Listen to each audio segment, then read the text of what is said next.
My name is Anthony Brian Logan, and you're watching ABL Live. I thank you for being here. You could be anywhere in the whole wide world with you right here with me, and I really appreciate you for that. We got quite a few topics on deck for tonight.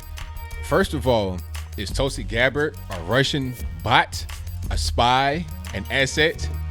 Well, according to Hillary Clinton, she may be. Same thing with Jill Stein, because if you want to be an anti-establishment Democrat, you want to be against foreign war, at least a little bit, and you may pose a threat to run a third party and further disrupt the Democrats' chances of being able to win, which are already pretty compromised. You must be a Russian bot or a Russian asset.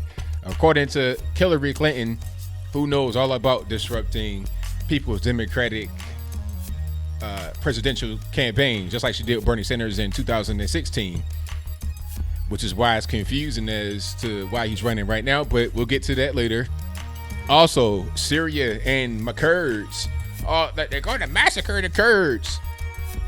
Since when was tribal wars that have been going on since the beginning of man our problem?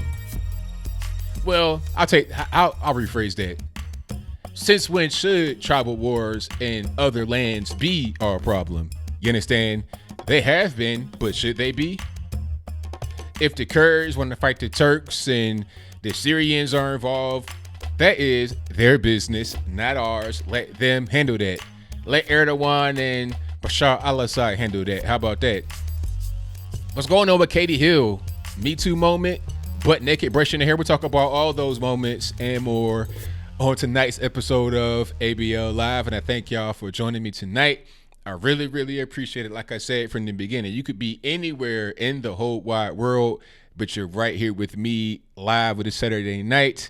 It is 8 p.m. Eastern, 5 p.m. West Coast. Thank y'all for joining. If you're just not coming in, you're watching it live or you're watching the restream, please hit the like button, share it, subscribe if you're not subscribed already. Do all that good stuff for me. It helps me out tremendously, and I thank you in advance. Shout out to everybody in the room. You guys are talking about a lot of different things. I see you all in the chat. Now, Tulsi Gabbard, that seems to be a really, really hot topic. I think she will run third party. No, one thing I got to say about Hillary Clinton. Hillary Clinton is as deep in the swamp as you can get. So when she's saying these things about, third party, like, you got to kind of listen to what she says with a filter. A lot of what she says may ring true, but a lot of it is false, if that makes any sense. This whole thing about Tulsi Gabbard being a Russian asset, it doesn't make any sense to me. But as far as her running third party, that makes tons of sense. She's obviously not a conservative. That's clear. She believes in abortion. She believes in healthcare for illegals. She believes in a lot of different things that conservatives do not believe in. She's not conservative, but at the same time, she's not an establishment Democrat. She would generally vote for things that Democrats want to vote for, except for maybe a couple of things. I think the main thing would be just a foreign intervention. That seems to be her whole shtick. So if you don't fit in with the Republicans at all, you don't have anything in common with us, except for being anti-war. Well, some Republicans, but that's a different story. And you do not fit in with the Democrats because of your anti-war stance. I think the best thing for you to do would be to run third party. But if she were to run a third party, it could be a potential Ross Perot situation. I don't think it would be like Ross Perot because George H.W. was compromised anyway. The candidates who are running right now just aren't good. So I don't think there would be an extreme backlash to the current candidates because they've not broken promises. These are people that are just be coming in for the first time. So it wouldn't be rebellion against the current candidates. It'll just be a matter of, well, I don't really like them too much, so I'm going to go over here and vote for Tulsi. I don't think she'd split the vote that much, but I think the majority of the vote that would go to Tulsi would come from the left rather than the right. So they would take away a lot of votes for the Democratic candidate, but it doesn't really matter because there's polls out here right now and a lot of good data, not just the polls, but data that says that Trump would win pretty much in the landslide. They're talking about getting close to 400 electoral votes. I mean, it can definitely happen for sure. There's no way that anybody on the left could do better than Hillary Clinton, and she lost. Hillary Clinton was stronger in 2016 than anyone is right now in the Democratic Party. And Trump is the incumbent. So how are you going to be able to overcome that? It doesn't make any, like, you got worse candidates with a stronger person that you're running up against, who already run the first time against a stronger person. So the incumbent, who's Republican, got stronger, but the opposition, who lost last time, have gotten weaker. So just from a general 1 + 1 = 2 type situation, it's not possible for them to really win. And they're not going to be able to even get the number of electoral votes that Hillary Clinton got, which make their whole situation worse and give more towards Donald Trump. Is very simple. It's almost not even fair. It's like stealing candy from a baby. It's not even a fair fight. But hey, it is what it is. I was always told that a fair fight is a fight that you win, but I digress. It's a whole lot going on. And thank y'all for joining. Kimberly Meadows says, #flip California red. Hey, it could happen. It most certainly could happen. I mean, it's difficult when you get San Francisco and Los Angeles in there, but I know a lot of Californians, and they are conservative as they get. Shout out to all you guys that are conservative Californians. I feel for you. You got some, terrible leadership in the big city areas and in the general governance of the state. Your Gavin Newsoms and your Nancy Pelosi's and your Maxine Waters and your Xavier Becerra's. All these people are just terrible. I feel for you guys. I really do. A lot of them are pretty much bought and paid for by Chinese interests. And speaking of China, I saw where PewDiePie got banned from China, allegedly, for speaking bad about him. One thing people are going to understand about China is that they don't play these Western games. People talking about China and Africa in a positive way. I've been saying for years now that China is the new Europe. They're actually worse than Europe was in Africa. I'm going to tell you a quick story. And I know you guys got time, and thank y'all for joining. I appreciate you. But I'm going to tell you a quick story about Europe's relation to Africa and now China's relation to Africa. At one point during colonialism, a European country went to an African country and opened a gold mine. In this gold mine, they would employ many Africans to do some of the things, to drive dump trucks, to mine the actual mine, to do different things that did not just involve digging in the dirt. A lot of other things that were there for them to do. They had jobs, they had careers. There was a pool right next to the mine or inside the gates. It was open. They maintained it. They let people that were locals swim in the pool. When the Europeans left after colonialism ended, the gold mine, for whatever reason it may be, I don't know why, it closes down and it does not get reopened. The Chinese come back and they reopen the mine. But what do? They bring in Chinese workers to work. You can't swing a hammer. You can't use a shovel. You can't swing a pickaxe. You can't do anything in that mine if you're not Chinese. Okay? Ain't no pool. They closed that down. So not even the Chinese workers can go in there and swim, let alone the Africans. The Africans are totally shut out. Who gets the money? Some random person that claims to be the leader, the politician. He gets a bag of money. And the Chinese take all of the material out and bring it back to China. And none of the African locals get any money. That's how China operates versus Europe. Some would say it's not right that Europe had a gold mine. They made most of the money and they gave some of the Africans just little jobs here and there. But that's better than the Chinese coming, giving the Africans nothing except for maybe like one leader. And then they'll lowball the one leader and they'll take all of the spoils for themselves more than the Europeans did. The Europeans had more altruism than the Chinese. The Chinese have zero altruism. Okay, they got these factories where people are killing themselves, and rather than like trying to bring in some counselors and get that fixed, they put up suicide nets. So, hey, if you jump, we don't want to clean it up. We don't want to have that added expense of getting your brain matter off of the ground and telling your mama way off in the countryside somewhere in Xinjiang province where they're rounding up all the Muslims and putting them in the camp, but that's a different story. They don't want to go through the whole trouble of doing that, so they just put the suicide nets up to prevent you from falling. Okay, that is the kind of way that the Chinese operate. It's no Western altruism or guilt or anything like that. It's straight business. They don't care. They'll put their own people in very polluted cities and polluted rivers and sell you fake rice, plastic rice. They don't care. That's how the Chinese operate. So We're going to see much more of that in the coming days, weeks, months, years. LeBron James, hey, he wants to be a social justice warrior here in the States, talking about Trump is a bum, Trump supporters are uneducated, this, that, and the third. But then when Xi Jinping says, hey, I'm going to need you to apologize for that tweet. Yeah, sure, no problem. That's how that works. 100%. Derek Stark Jr. says, you own country trying to loan you money. Yeah, and that loan, them Chinese loans are something else. It's, predatory loans, 100%.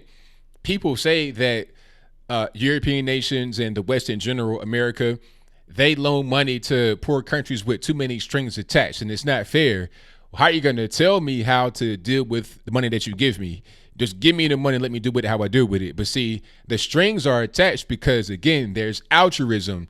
You don't want the money to get misappropriated, to get lost and not go to where it needs to go to. If I'm a country in the West, let's say I'm America, and I give Uganda some money for some starving children, I don't want General Butt Naked to come take that money and not give it to the starving kids. So I'm going to have like little provisions in there to make sure the money gets to where it goes as best I can. Yes, there will be some theft. Yes, there will be some of things that don't get done properly with the money, but you want to ensure that as much of the money as possible will get to where it has to go. That's generally why you have strings attached. But the Chinese, they say, hey, take this bag of money. I don't care what you do with it. You can just throw it in the river, whatever. Give me this plot of land, give me this oil, and let's take it. That's how they operate. To outsiders, they say, hey, the Chinese are great. They're giving money, no strings attached, this, that, and the third. But the Chinese know what they're doing. They know that it won't get utilized properly, and they're lowballing, and they're going to take whatever they want. And then when they get into the debt trap situation, when the Africans can't pay them back, they're going to say, hey, we know you can't pay that back, and we knew that from the very beginning, but it doesn't even really matter. The West would not give you the loan because I know you couldn't pay it back, but we did. So since we were so nice to you, now give us that port right there in Djibouti. Now they have a military base in Djibouti. That's how that works. All right. Let me see. Thank you all for being here. I definitely appreciate you. If you're just now coming into the stream, please give the video a thumbs up. I'd appreciate that. Oh, we got to talk about Syria. We got to talk about Syria and the Kurds. Now, look, why should I care about the Kurds? Honestly, why? I don't know anybody that's Kurdish. Listen, that is their issue. Now, I don't want anybody innocent to get hurt. I don't want anybody innocent to get, displaced from their land or whatever. But that is the case all over the world. People get displaced from their land every single day. There's conquest happening right now. There's slavery happening right now all over the world. Why is it my concern? Why must I get involved with my tax dollars with my fellow countrymen? How does that relate to me? What does that got to do with me? Okay. It's just like right now, somebody is probably getting beat up in the street.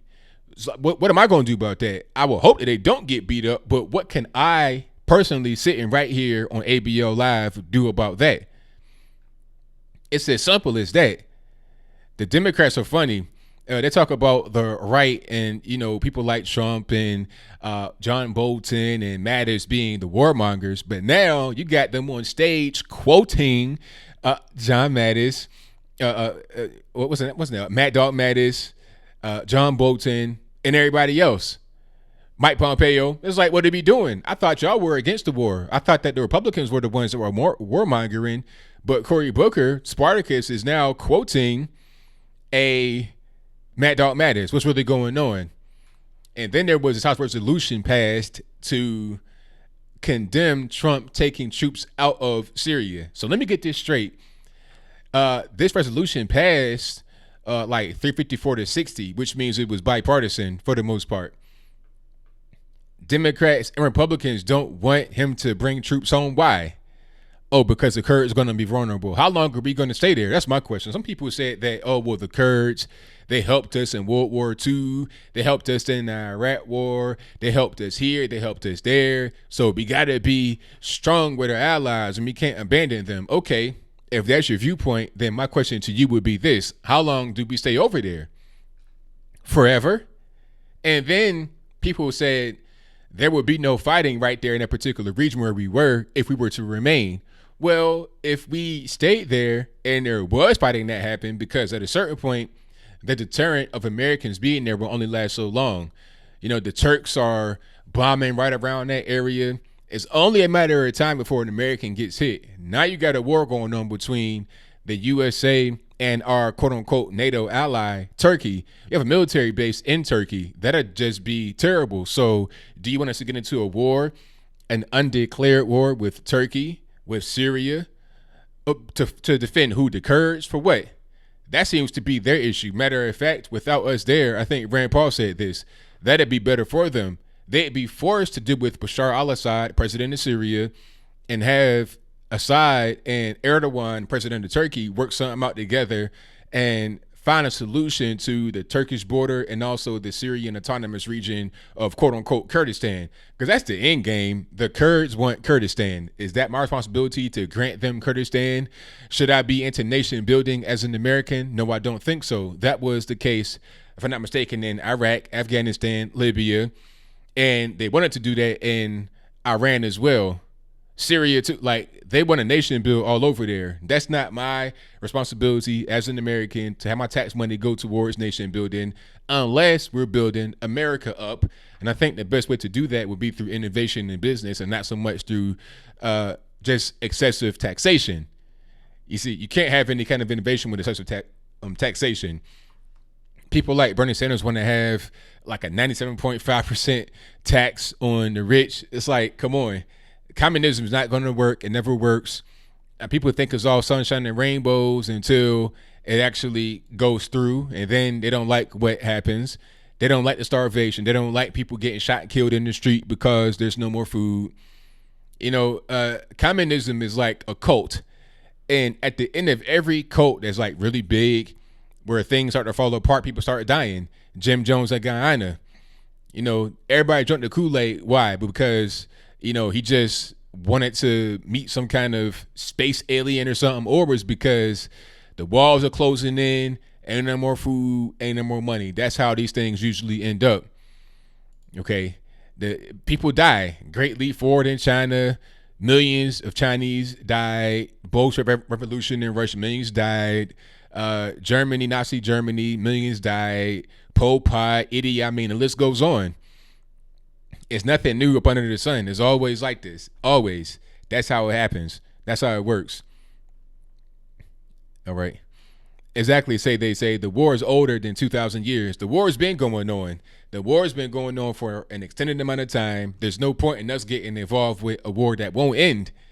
If we get involved, we got to stay involved forever, just like they've been involved forever. Generation to generation. It always goes on. And there's always something kind of different. It's always something. It's always different, but it's always the same thing. Different groups with the same purpose. It's no sense in us being over there in that whole situation. All right. So that's what that is. Frank DeBello says Jim Jones preached communism, socialism. Exactly. And that's exactly why the whole thing fell apart.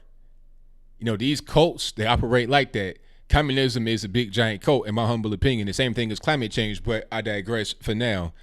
Shout out to Black Bigot. That's his real name. He says, keep up the good work, ABL. Hey, I appreciate you for that. Thank you for your donation.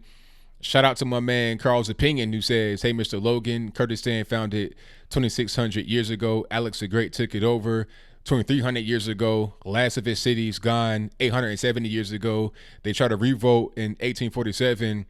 AD, Ottoman Empire put them down. Their quote-unquote land is in Iraq, Iran, Turkey, and Syria. Shaking my head. Exactly. That is the whole thing. And they've been fighting since then to try and get the land. They've been fighting to keep that land or to get it back. They want to recreate Kurdistan, but it's just not there. They have a autonomous region or semi-autonomous region in Iraq and something like that in Syria. But they also want to kind of do that in Turkey, but Turkey doesn't want it. And that is creating the conflict up there. They should just kind of like become Turkish, become Syrian, become Iraqi, become Iranian, and have that be that, rather than still trying to hang on to that very old tradition and culture. It is what it is. Kurdistan, like, you can keep on fighting for Kurdistan, but at what cost? At what cost? That's all I want. And my thing is, if they want to keep fighting, that's fine. That's on them. Let's not have Americans involved. Let's bring the troops home. That's what Donald Trump ran on, isn't it? Bringing the troops home, not being in endless wars overseas. Okay. And it was funny that Tulsi Gabbard, who was also anti-war, allegedly said that Donald Trump had the blood of the Kurds on his hands. Well, if you want to be involved in endless war, we can be over there, and then the Kurds will be less likely to be injured. They may get injured if we over there, but it's less likely. So either you're going to be for foreign intervention or not. Either you want troops to come home or you don't. You bring them home responsibly. How? The war is not going to. The Kurds still want Kurdistan regardless of what. So what is a responsible way for us to bring troops home? Either we're going to do it or not. It's as simple as that. All right. Now, what else we got on deck for tonight? Oh, Tulsi Gabbard being a Russian asset. That's hilarious. Shout out to Hillary Clinton, the queen of the swamp, the big time queen. And shout out to Tulsi Gabbard for having balls of steel, for sending up to Hillary Clinton, because we all know how the Clintons operate. You get Arkansas-sided, suicided, disappeared. Nobody hears from you again. The list of bodies up under Hillary Clinton is astounding. Astounding. Jeffrey Epstein was at a Hillary Clinton operation. That whole thing was so fishy, anybody can see it. You understand? I mean, it's so crazy. It's so easy to see how corrupt and fishy that whole thing with Epstein was. A child could recognize it. Okay?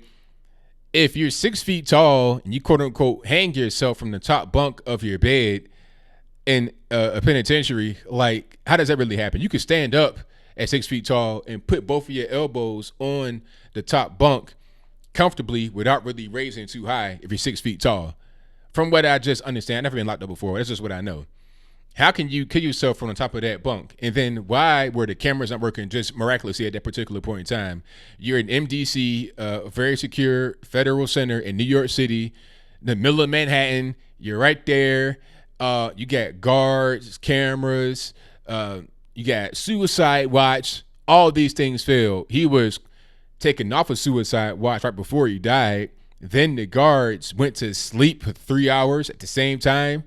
How are you going to go to sleep at the same time? You're sleeping together. You got a bunk bed. What's going on? They fall asleep for 3 hours. They lied talking about they were awake when they weren't. And then the camera goes out right in front of the cell miraculously. I mean, come on. That right there screams Hillary Clinton. And it's scary. It's more than just kind of a meme or a joke. It's dead serious. There have been so many bodies around them. It's crazy. She seems bulletproof when it comes to the legal process. If she were a regular citizen doing what she has done or having the ties that she has been alleged to have, she'd be in the penitentiary right now. James Comey came out on stage and said that Hillary Clinton was corrupt, but it was not enough to convict her or to charge her, so they just backed off.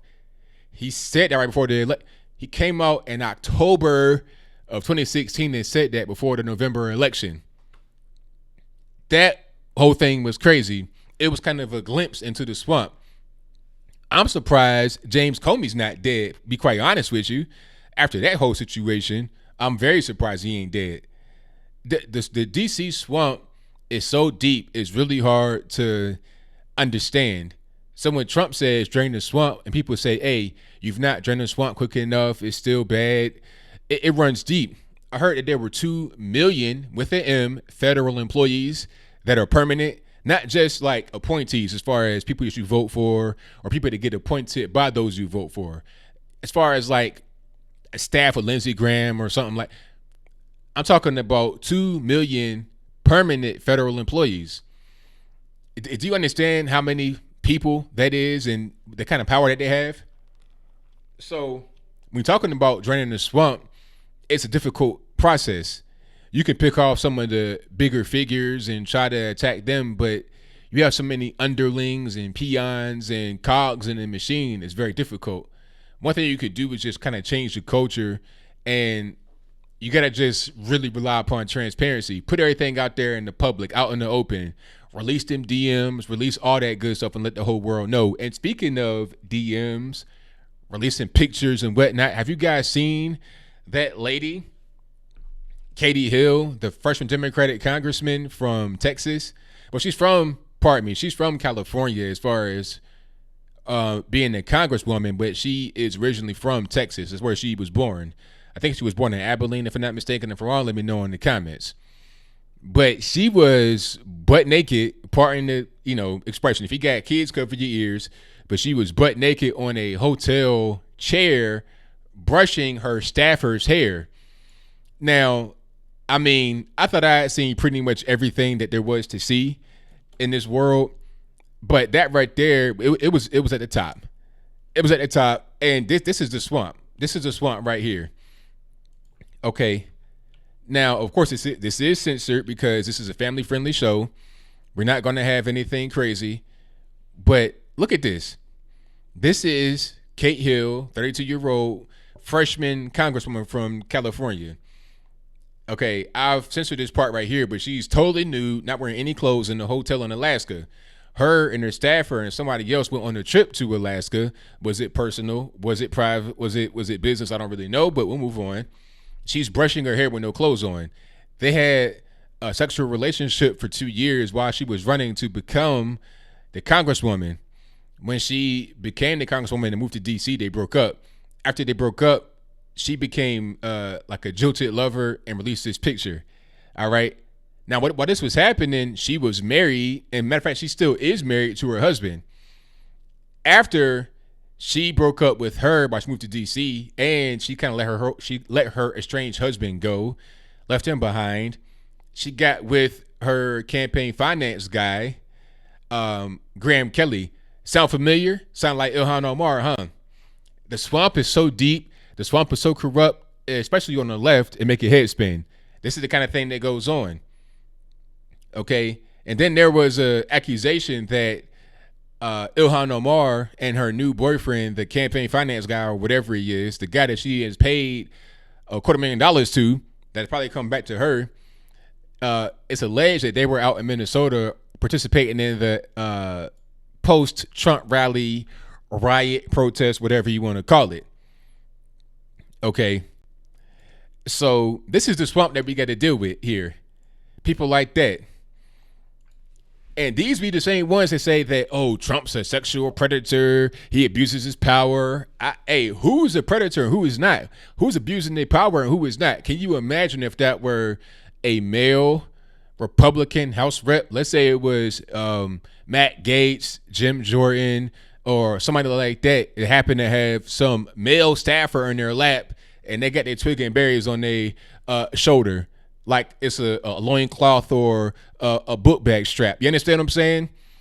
It'd be an investigation. They call the FBI. Every news station from the riddle to the tutor, from Fox, MSNBC, CBS, CNN, they would all talk about it for years. Brett Kavanaugh, there was zero evidence against him. It was a smear job. Everybody knows it. Inconsistent stories, the whole 9 yards. He had 100 women that came out and defended him on camera and in a letter. Even after all of that, people still say that Brett Kavanaugh is a rapist with no evidence. But this lady here, Katy Hill, is there going to be any consequence for her? Is there going to be any impeachment? Remember, Slick Willie, the male Democrat, got impeached for having an affair with his staffer. Now, I know before he lied under oath. Okay. But what was the central thing to the whole impeachment? Monica Lewinsky. You're a married man. You're in the Oval Office dealing with a staffer, sexual relationship inappropriate. We're going to investigate. And then it got to the point where he got impeached. He almost got removed from office. He'd be the first president ever to get removed from office because of an affair outside of his marriage while he was in office. So Katy Hill, a female, what's going to be her punishment? I don't really know. But again, that is a swamp for you, and that is how double standards operate here in the good old US of A in the government, especially with young ladies that do things like this versus men that do things like this. My thing is this. No response to the pics yet, MGJ. No response to the pics yet. The staffer came out and said, hey, this is what it is. That they came out and said this is what it is. Yes. Oh, the projection is so real. 100%. The projection is crazy. Now, I want to see the reaction to this from the left. I've not seen any media coverage. Maybe I'm not in the loop. Maybe I've not seen the news enough today, but I've not seen any media coverage of this. You know, if it were a male House rep, Democrat, Republican, especially Republican, it'd be headline news. You couldn't escape it. You'd be in the airport. Pictures be all over they will have the uncensored pictures in the airport on the screen. Kids would be watching it in the whole 9 yards. You'd be seeing twig and berries all over the place, flying around. Okay. Just like how when Trump allegedly said S-hole countries, they started cursing on TV. It'd be the same thing with that, in my humble opinion. They go that far because they're that crazy. Just totally eliminating all the FCC rules and violations, just bypassing all of that to get the point across, to try and smear the right. But as a female on the left, Me Too is only for women to use, not to be used against women. That's kind of how it works in the mainstream media. It is what it is. Deplorable German says, do I think Charlie Kirk is a fake conservative? No, he's not. He's a real deal. I know Charlie. He's a friend of mine. He's a real deal. I would not be around them if I thought they were fake. Not at all. And he's a really good person in general. Just a kind-hearted individual. Young guy, too. 25 years old. Brilliant person. Nah, not fake at all. Yep. Oh, Joe Biden's son. Oh, my goodness. Have you seen Joe Biden's son? That interview he did on television was crazy. Absolutely crazy. I don't understand how he thinks that we think he did not talk to his dad about Burisma Holdings and the whole Ukraine situation. He said that he did talk to him about it once. Then he said, no, I didn't. It's like, come on, man. That cocaine that got your mind fried, sir. I heard what you said the first time. Don't backtrack now. Don't be like, oh, no, I didn't. Don't backtrack now. And then he wants us to believe that he does not coordinate anything with his father. Come on. You just so happen to do this interview right before the Democratic debate. So when your dad gets asked about you, as they're going to ask him about you, he can say, hey, refer to my son's interview he did this morning. So there was no coordination there. That just happened to be so convenient. He can use it at that particular moment. I mean, come on. Like, we're not dumb. We're not in this crack fog like you are, Hunter Biden. I mean, come on. That was clear coordination. Now, I don't think that Hunter and Joe are super brilliant people. I mean, you ain't talking about the highest IQ in the world. I think you had intermediaries that came in, probably from the DNC, that said, hey, look, okay, we got a problem. Joe is a front runner in our eyes. Democrats want him to be the front runner because he'd be raising the most money. Pocahontas has become the de facto front runner, but she cannot raise the money that Joe Biden would be able to raise. So the DNC wants Joe Biden. They came with their operatives and said, look, Hunter, you're going to get on television. You've been hiding for a while. Go out on TV. Here's your script. Read that. Be prepared. So then once you go out on TV that morning, people will see it. It'll be in their mind fresh. So then when they see the debate, your dad can refer to that everybody already saw. Boom. Problem solved. That's how they thought about it in their minds, in my humble opinion. Could I be wrong? Yes. But I'm just saying what makes sense to me. It's too coincidental that you had the interview right before the debate. I mean, come on. And there's no coordination there. You don't talk about that? Really? You don't talk to your dad about something like this when he's trying to become the president? Come on. Be for real. It don't make no sense. Do I like Tommy Robinson? I don't really know him like that. I like what he apparently stands for in UK, trying to, just not have UK go down this rabbit hole of political correctness. I like what he stands for, but I don't know him personally. And thank you all for joining. I definitely appreciate you. We got a little while to go before I get to the calls. Yeah, Pocahontas is way too far left. Absolutely.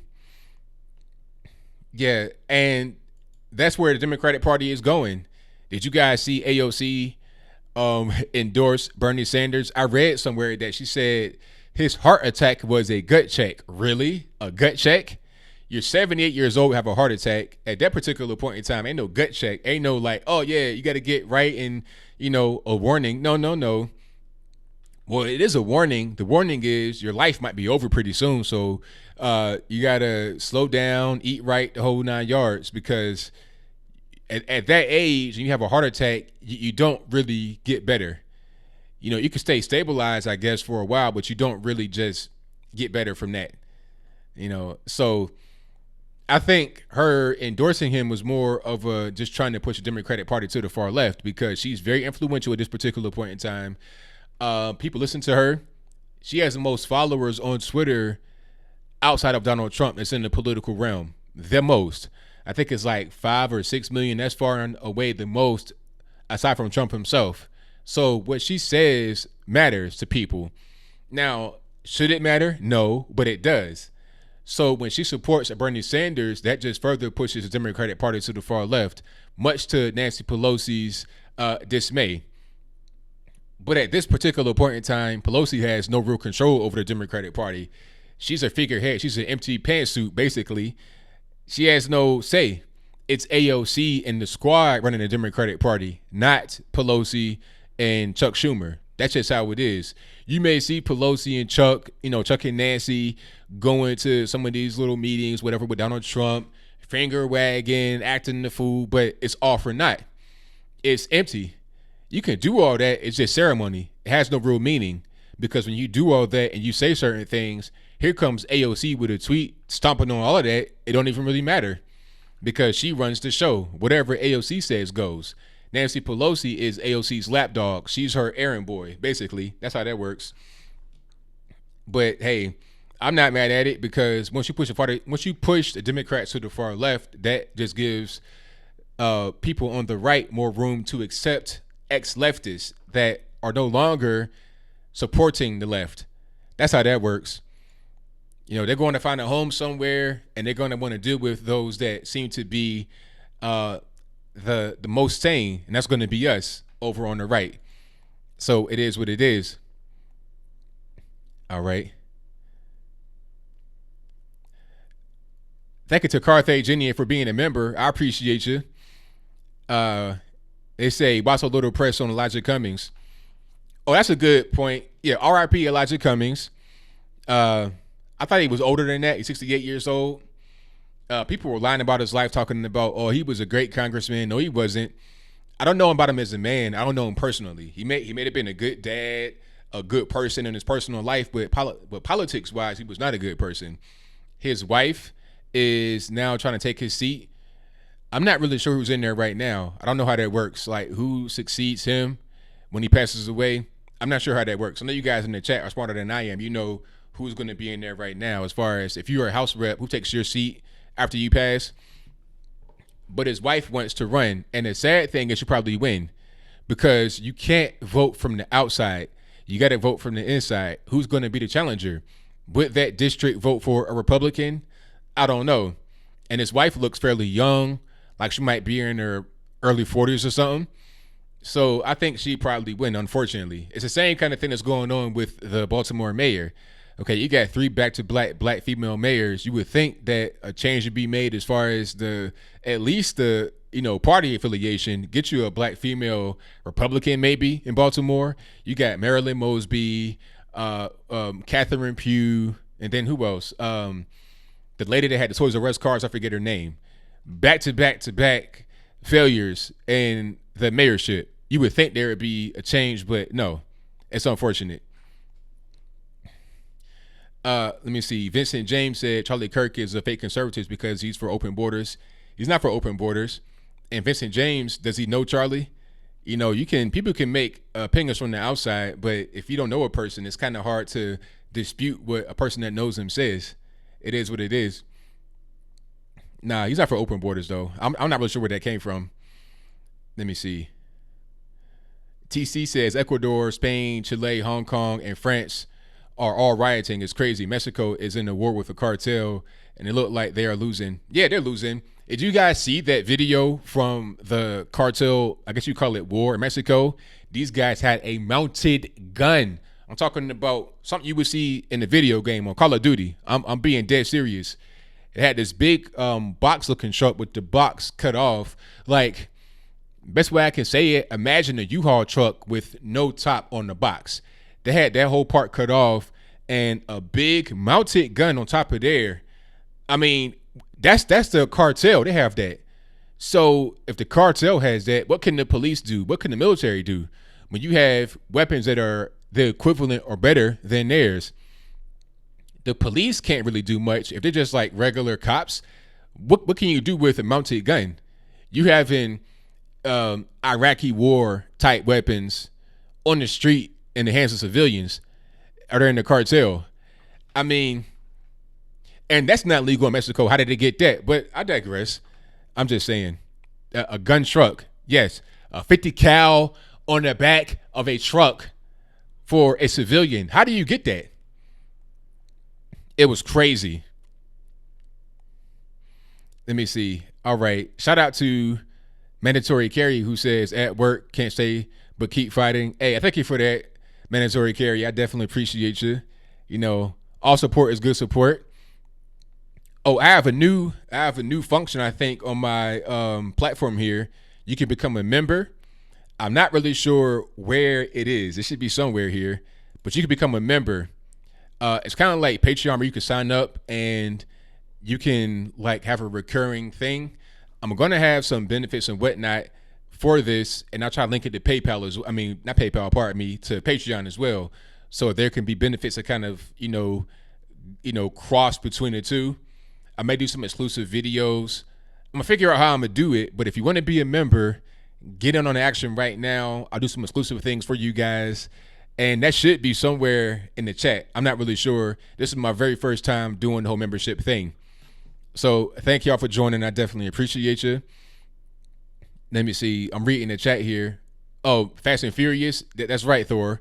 I almost forgot about Barack Obama and Eric Holder running guns to Mexico. What kind of harebrained scheme was that? Oh, we're going to run guns through Arizona, New Mexico, and then they get back to the cars.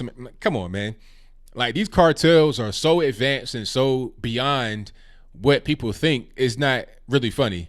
Okay. People say, oh, if you end the drug war, it'll end the cartels. These cartels are selling human beings. They're stealing oil. Like, they're tapping into pipelines. They're tapping into physical pipelines and stealing oil and selling it on the black market. Crude oil. Like, these people are just somewhere else. Okay. And Recognized Game says, do I want to ban 50 cal? Can you get a 50 cal in America as a civilian? I'm not sure if that's possible. I mean, I don't know how that really works. So I can't really say if I want to ban it, if I don't know if you can get it. But yeah, they sell all kind of stuff. And the main thing I think the Mexican cartel sell as far as drugs are legal drugs. Or China, they do that too. They sell legal drugs illegally. Barrington Christian says, hey, ABL, what do I think about Obama idolizing Justin Trudeau? Well, I'm not sure about idolizing, but as far as endorsing him, I think it's hilarious that, number one, he has not endorsed Joe Biden yet. Well, he'll say, well, I'll wait till the primary, this, that, and the third. But come on. I find it funny he has not endorsed Joe Biden yet, and I find it even funnier that he endorsed Justin Trudeau after all these little sneak disses about Trump being a racist and the good people on both sides comments being abhorrent, this, that, and the third. Here you are with a guy that's wearing blackface multiple times when he was a young man and also as a full-grown, red-blooded American adult. Canadian adult. All right. How are you going to do that? How can you endorse that man? Why would you even get involved? That's not even a common thing to do for an American president, to get involved with a foreign election like that. I think the last time an American president did that was in 1917. It might have been Theodore Roosevelt, and he went to Toronto to support conscription because he was in favor of it. But it's not a common thing at all. Prescription drugs, yes, they sell prescription drugs illegally on the black market. Correct. China as well. The thing about China, you can get drugs shipped to your house from China. You know, that's the biggest thing. Legal drugs being sold illegally. That's the biggest problem. Smiley Elvis says, hold on. They sell drugs with legal names, but with unlabeled ingredients that kill people. Correct. 100. Yes, they do. and people die, like you may see kind of a mass casualty situation, people on the streets just looking crazy. Man, it could be from a bad batch. And the same thing with like K2, Spice or whatever. Same thing. You don't know what you're getting. It could be the same thing with weed, really. They could put whatever they want. They could spray stuff on it. I know guys used to sell weed that would spray roach spray on the weed, make it stronger. I mean, I see all kind of things just being out there, man. But yeah, they sell legal drugs illegally. That's the biggest problem. Yep, fentanyl. Let me see. 10 in France says yes, you can get a 50 cal. You also can get a fully auto shotgun, AA-12. You got to have an expensive permit. Yeah, very expensive. 100%. Hey, I may need to run, Cecilia Lyris. I may need to run. And Johnny Law. I get asked that question almost every day, just on the internet when I'm walking around here. People ask me all the time. When I was in the White House, somebody thought that I was a congressman. I'm just like, nah, I'm chilling. I'm not doing anything. I'm just hanging out with y'all. Yeah, the biggest issue right now is China. That's the biggest issue when you're talking about trade and the money and the economy and just freedom for people in the world is China. Yeah, not just with America, but with, Southeast Asia, they're dominating that. South America, Africa, everywhere, the whole world. The biggest issue is China. Let me see. All right, what else we got? Did I cover all my topics on the board? Let me see if I got everything I wanted to mention before I get to my call. Let's see here. Oh, did I get to Katy Hill and the whole Me Too situation with the nude hair brushing? I want to see what the result of that's going to be. If she's going to have any kind of problems, if the Democrats are going to talk about that, will it be a news story? If it's not a news story, if it's not brought up ever, you already know what time it is. The fix is in. Okay. And if there's ever a new situation of a person on the right or a man being accused of some kind of sexual misappropriation with a staffer, I'm not trying to hear it. I don't want to hear anything unless they're going to treat Miss Hill with the exact same kind of energy and fervor as they would do to men. I don't want to hear anything. We got to just be fair and equal. I'm all about having the law apply to everyone equally. I don't care what race, gender, whatever gender you want to create, whatever kind of species you want to create. You could say, I identify as a broccoli today. That's fine. But at the end of the day, sir, if you out here, putting your twig and berries on somebody's shoulder inappropriately, then you got to go to the penitentiary, or it might be an ethics violation or something. It can't just be, slap on the wrist and it's fine because of your particular identification. That's what I think about that. But what else we got here? All right, I'm reading some of the chat. Let me see. Hold on. I see I'm butchering your name and I'm sorry. Zude off the cuff. I know I butchered that and I'm sorry. Says, see the amazing Lucas, that skateboard story you covered was bad angle. And sorry, some cops are just creepy AF. Well, look, okay, let's talk about that skateboard situation. Now, the officer went over to the group and said, hey, I got to quiet it down. It was some kids out there skateboarding. When I say kids, I mean teenagers, not like little kids, but between like 14 and 18, that age range, high school kids. They're out there skateboarding and they got loud music. So the officer, I think, was at the baseball field and he came over to them and said, hey, can y'all quiet it down? Now, there's a piece of information or a series of events that are missing. People don't really have that. The news does not have that. There's not anything on videotape that will have it. But at a certain point between the officer saying, can you quiet it down, there was some kind of confrontation. All right. Now, we see video pick up from one of the kids that were out there of the officer, walking towards the kid, probably trying to and the kid having his arm up.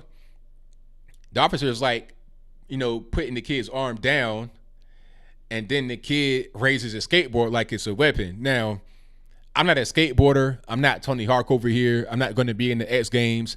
I'm not doing no ollies. I'm not doing no kick flips or nothing like that. But I know this right here means I'm about to hit you with this skateboard. The trucks and the wheels will be beside your head. if you get hit one of the wheels beside your temple, it's going to be a wrap. You're going to be out like a light. You're going to be going night night. So if you're an officer, you can't risk that happening because you have a gun on you. Okay. So if you get knocked out and they go through your pockets, here's a free gun. You're in danger, as is everyone else in that particular area, due to the gun just being free and not your possession as an officer. So he drew his gun. He was not trying to shoot. Nobody got injured. He was like, hey, don't put the skateboard down. Everybody chill out. And then everything was okay. In my opinion, it's no harm, no foul. Nobody got hurt. Nobody got injured. Nobody got shot at. Nothing happened. It was all good. I don't really see the problem. Now, some people said that the officer shouldn't have gone over there to begin with. You should just left them alone, let them play their loud music, not say anything. That is the general thought. And they're saying that him asking to turn the music down was an aggression in itself. Now, I don't know about y'all, but have you ever had a noisy neighbor? Like, when I was living in an apartment back in Virginia, I had a neighbor that was using a treadmill right above me. I'm talking about when I'm right in my studio, one little small bedroom in my apartment. The guy was like right here, basically on a treadmill. Zoom, zoom, zoom. So I'm begging on top of the jank, like, hey man, you got to stop that. I'm trying to record. So he came downstairs and we talked. It's like, hey man, I'm down here working. You on a treadmill. I can't concentrate because you right above me. It's very loud. So you will confront a person about loud noise. You're not trying to antagonize him. It's just like, hey man, I got to quiet it down. And he understood and it was all good. I didn't have to put no gun on him or nothing like that. It's not that serious.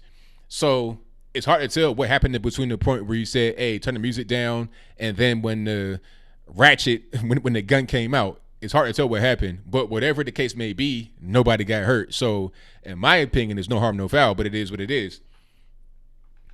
Hey, he said the cop was a creep. It's whatever. If it's me and I'm trying to enjoy a baseball game and you got loud noise, I'm gonna just come ask you nicely to turn it down. It's not like a big deal. Like I'm trying to fight you or being aggressive or anything like that. Let me see. Now people talking about him being fat. I mean, not every police officer is going to be looking like, Wesley Snipes and Blade. Or it just ain't really it. Now everybody's gonna be looking like super physically fit. Guys making like $30,000 a year. I mean, come on. He's probably like a regular beat cop. He's not out there doing no superhero. He's not Navy SEAL or nothing like that. I mean, come on. It is what it is. Let me see. Garth Reed asked me a great question. He says, why am I worried about China getting a stranglehold in a lot of places, yet you want America to be less involved in the world? This is why China's taking that space. Well, that's not exactly the case. China are doing things I can observe. That don't mean that I want to intervene. See, that's, just because China is colonizing Africa again does not mean I want America to colonize Africa, because that'd be the only way you'd be able to ward off China and Africa. I'm just saying what's happening.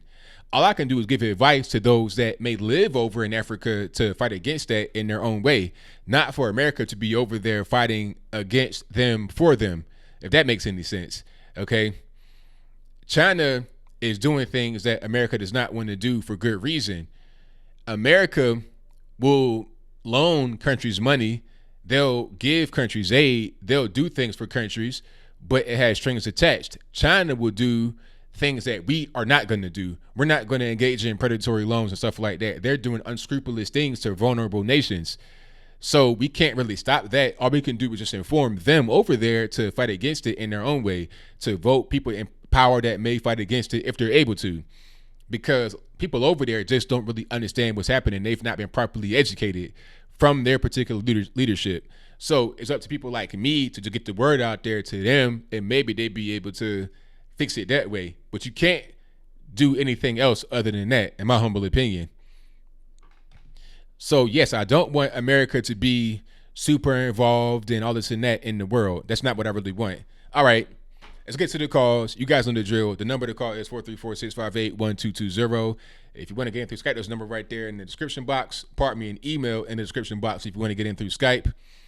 And I think that'll be what we do. So let me go ahead and get my Skype on for you guys to call in. Hopefully everything works out with Skype, because likes to just do whatever he wants to do sometimes. And let's go ahead and get her done. John Miller says cops in Canton, Ohio start out at $35 a year. Exactly. Navy SEALs make $50,000 a year, $54,000 I think. So it's not really that much at the end of the day. But let me get to my next call. All right, caller, who do we have on the line? All right, caller, hold on one second because I got a little issue with my Skype. I'm going to just fix it right quick and then we get right back on track. All right, let's go ahead and do... All right, caller, are you there? All right, who are we speaking to? Uhuru, this is your friend Prime Minister Trudeau. All right, what was that, Uhuru? What does that mean? This is the traditional greeting of people of goodwill, as you should probably know, although you have been dumping on our country for the past half hour and basically creating an international incident. Now, I hope that you'll make up for that by voting for me this Monday. Well, I can't vote. I'm not a Canadian citizen, so I can't do that. Well, Anthony, the decision is up for you, and you have 2 days to make it. So I will let you through the border, and basically, whatever happens, happens, and whatever happens in Waterloo stays in Waterloo. I'll keep a polling station open for you there. Well, okay. I did not hear you say that because that might not be legal. So I'll just press forward.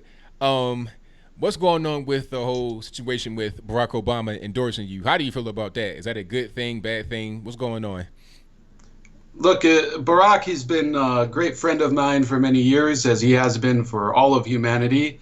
And he's literally, Barack and I, we have never endorsed any changes of regimes or drone striking of civilian populations ever. Things like that have never happened, and I have never tolerated any sort of draconian laws or obstructing justice or firing an attorney general who was an indigenous person and a woman, because of course, both I and Barack are feminists and true multiculturalists, unlike you, who are intolerant, and you have to make up for it Monday, Anthony. I'm putting you on the spot here, you hoser.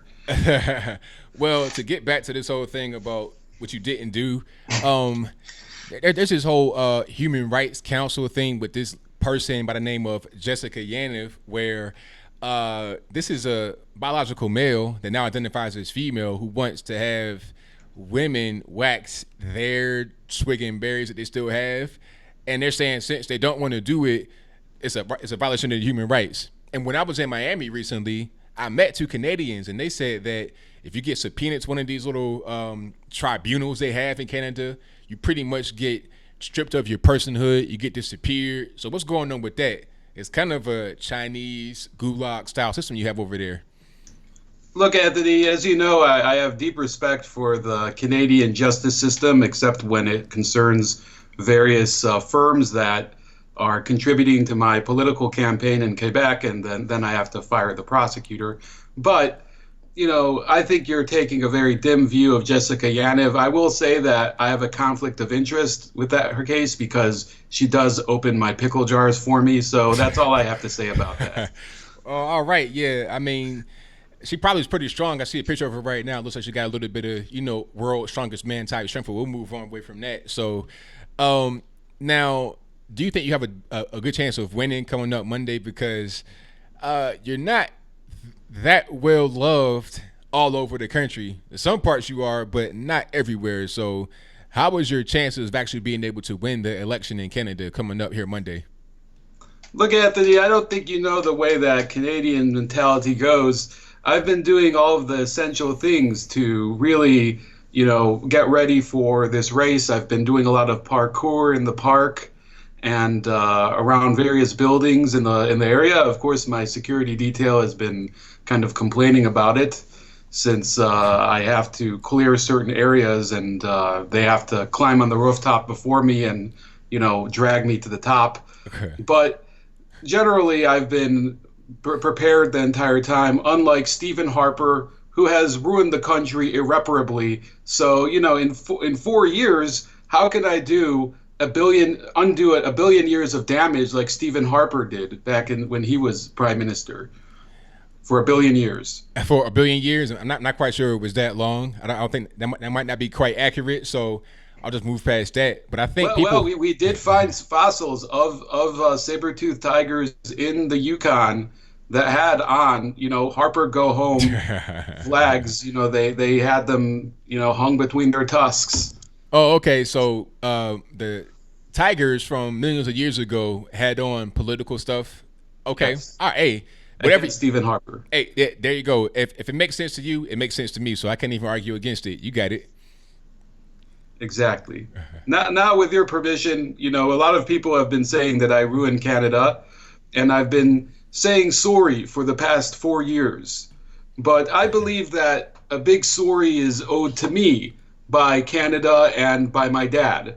So I am going to make this speech, and you are all going to listen, including you, Anthony, and this will make you come on Monday to vote for me. So here it goes. This is all wrong. I shouldn't be up here. I should be back in school on the other side of the ocean. Yet you all come to us young people for hope. How dare you? You have stolen my dreams and my childhood, Pierre Trudeau, with your empty words. And yet I'm one of the lucky ones. But that's kind of like plagiarism, sir, because that's Greta Thunberg. That's not actually your speech. How do you know that she didn't take it from me? I don't think that was. I mean, it doesn't make any sense. You're talking about childhood and other side of the ocean. Like you're on this side of the ocean already, sir, in North America. Look, Anthony, I'd like to debate you more and more and, win you over from bigotry, but my DeLorean has arrived and I'm going back in time to save the world from Stephen Harper. All right, now, well, I appreciate the call, as always. Trudeau. Have a great evening, sir, and I'll see you Monday in Waterloo. All right, now, take care. Good night. Yo, so thank you to Mr. Trudeau for calling into ABL Live. I like having the celebrities call on in. But to any regular normies out there, feel free to call. The number to call is 434-658-1220. Thank you all for being here. Definitely appreciate you.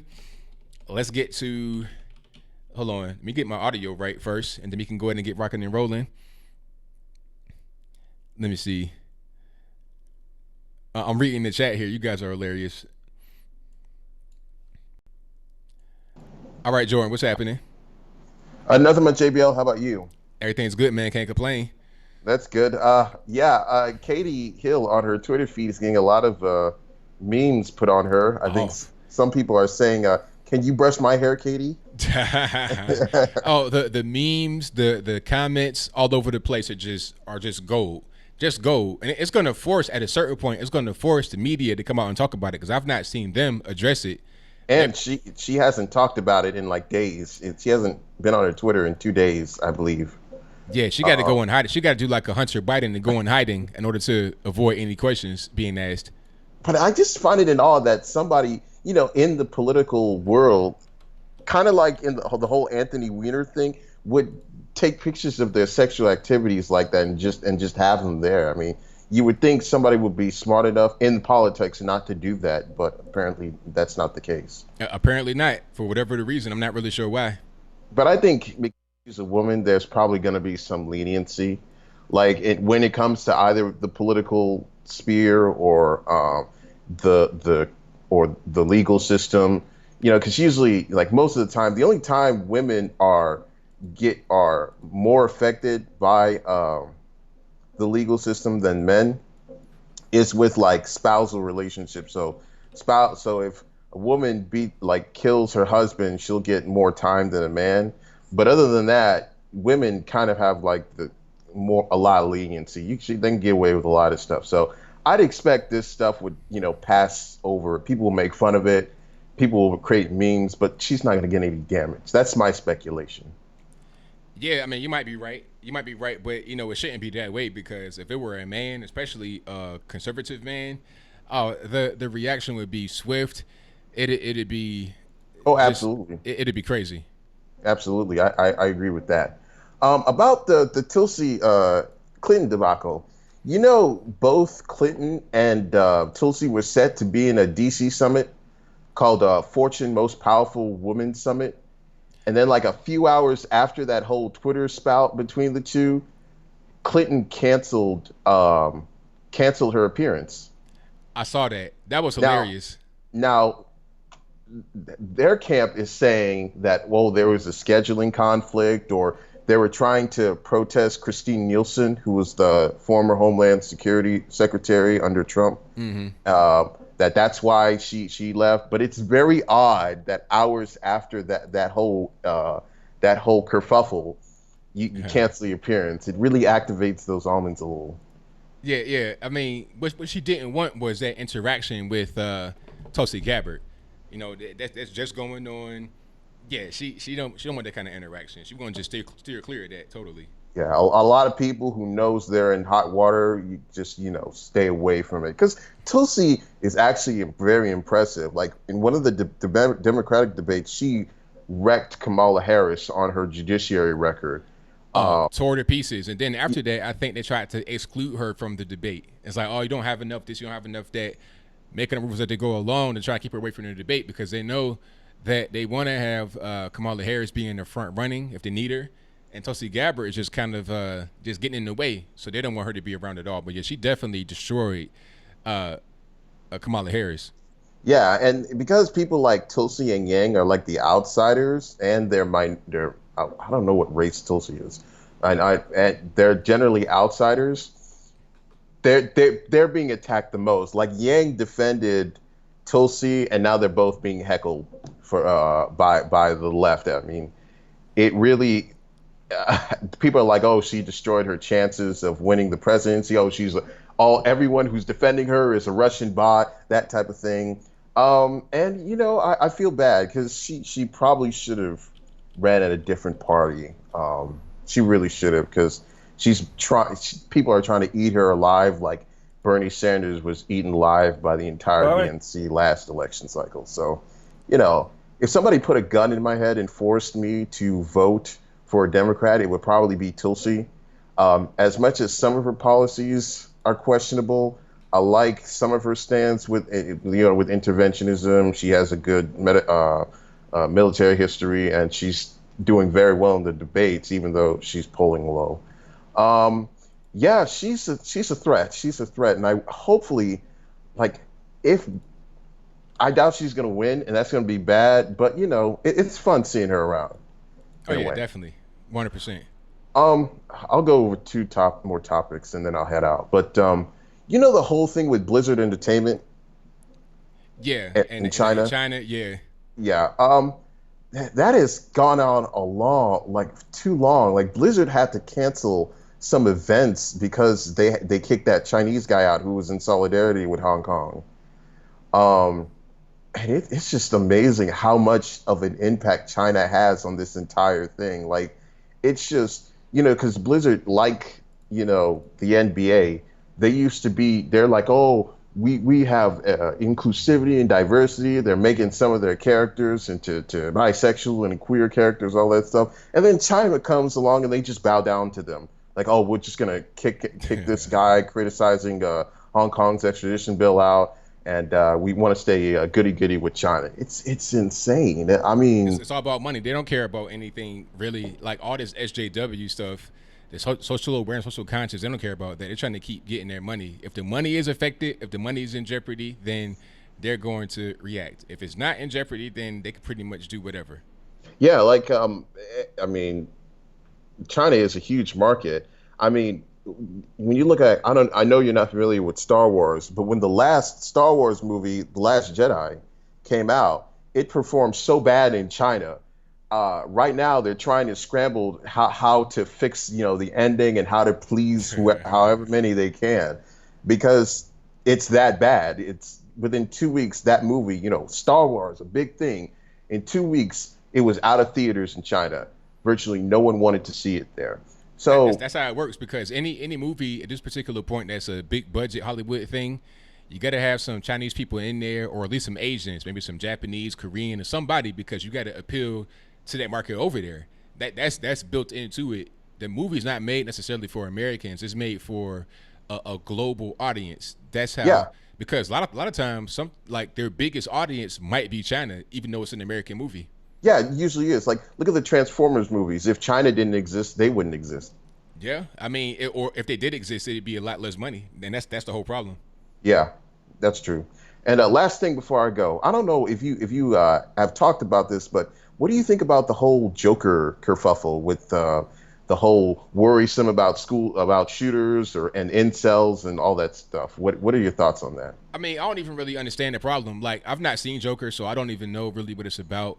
But I mean, the worry behind that, I think, is kind of silly, because I mean, if somebody is crazy, mentally ill, or whatever, like, I've not seen a particular movie trigger them or a particular action. Like, people that shoot up schools, I mean, what's the trigger that makes them do that? No pun intended, of course. But what makes them go do that? Is it a particular TV show? Is it a movie? I mean, I think it's kind of dumb to just think that this movie in particular would set somebody off.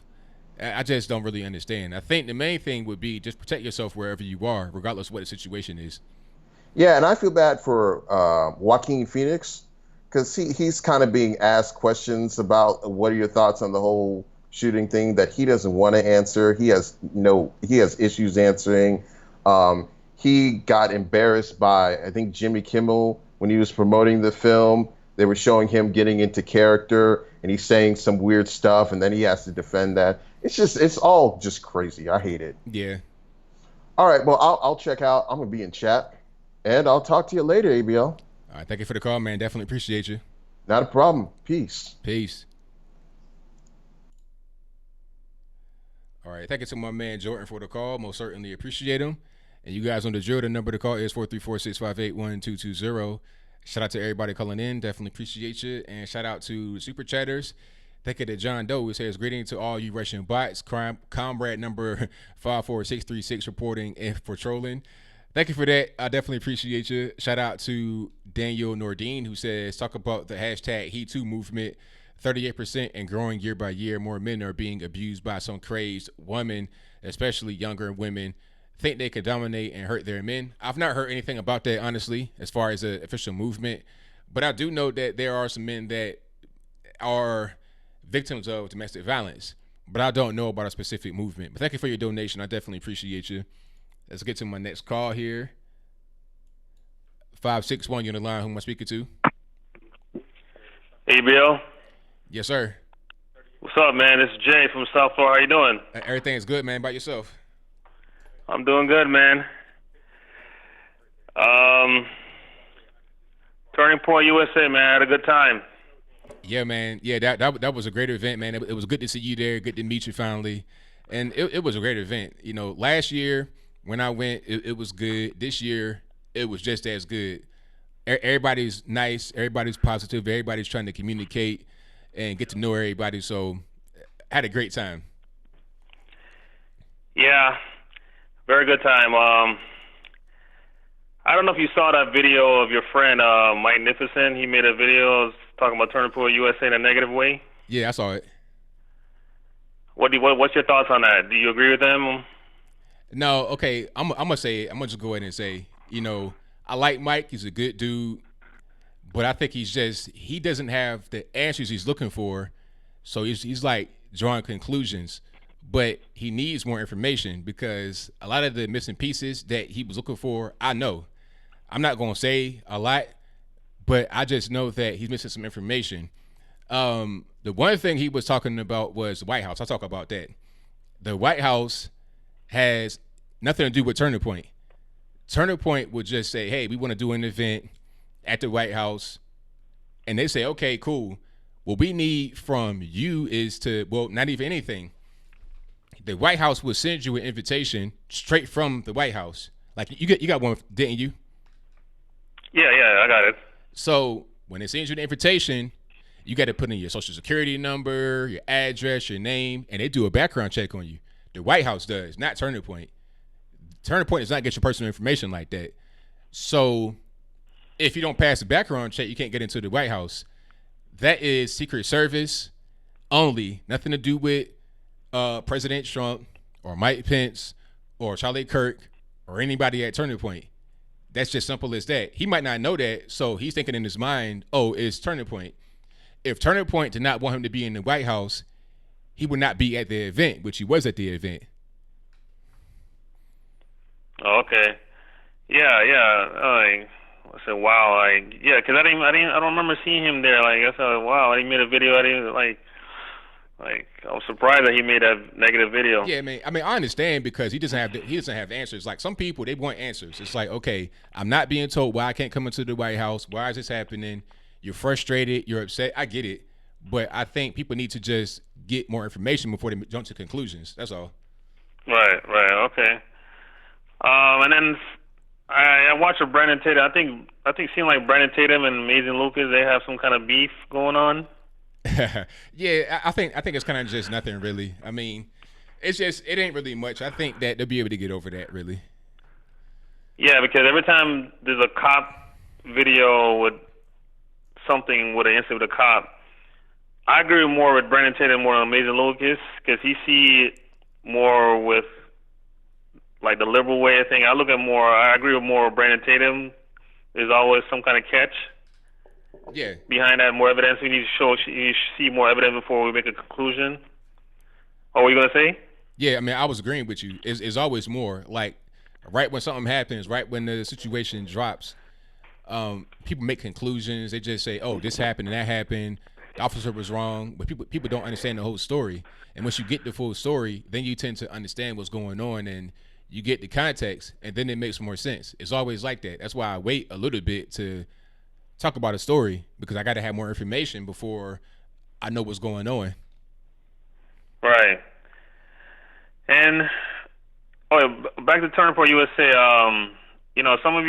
Some people, taller than what I thought, and some people shorter than I thought. Like, I know you were like a big guy, and some other guy, I can't remember the name. I didn't know conservative New York. I thought Christopher White. I was hanging with him the most. I didn't know he was that tall, and then when I saw Joe Patrick, I didn't know he was that small. Like, I mean, Caitlin Bennett's probably tiny too, because some of y'all look small in person, some of y'all look bigger than what I thought. You know what I'm saying? Yeah. See, normally people see me, they say that I'm taller than they thought. If they think I'm like a small guy, that's normally what I get. And I saw the Hodge twins. They were like, "Man, you a big dude." It's like, hey, I've been telling y'all, but people, they see me only from like, like my chest up, so they can't really tell how tall I am or whatever. Right.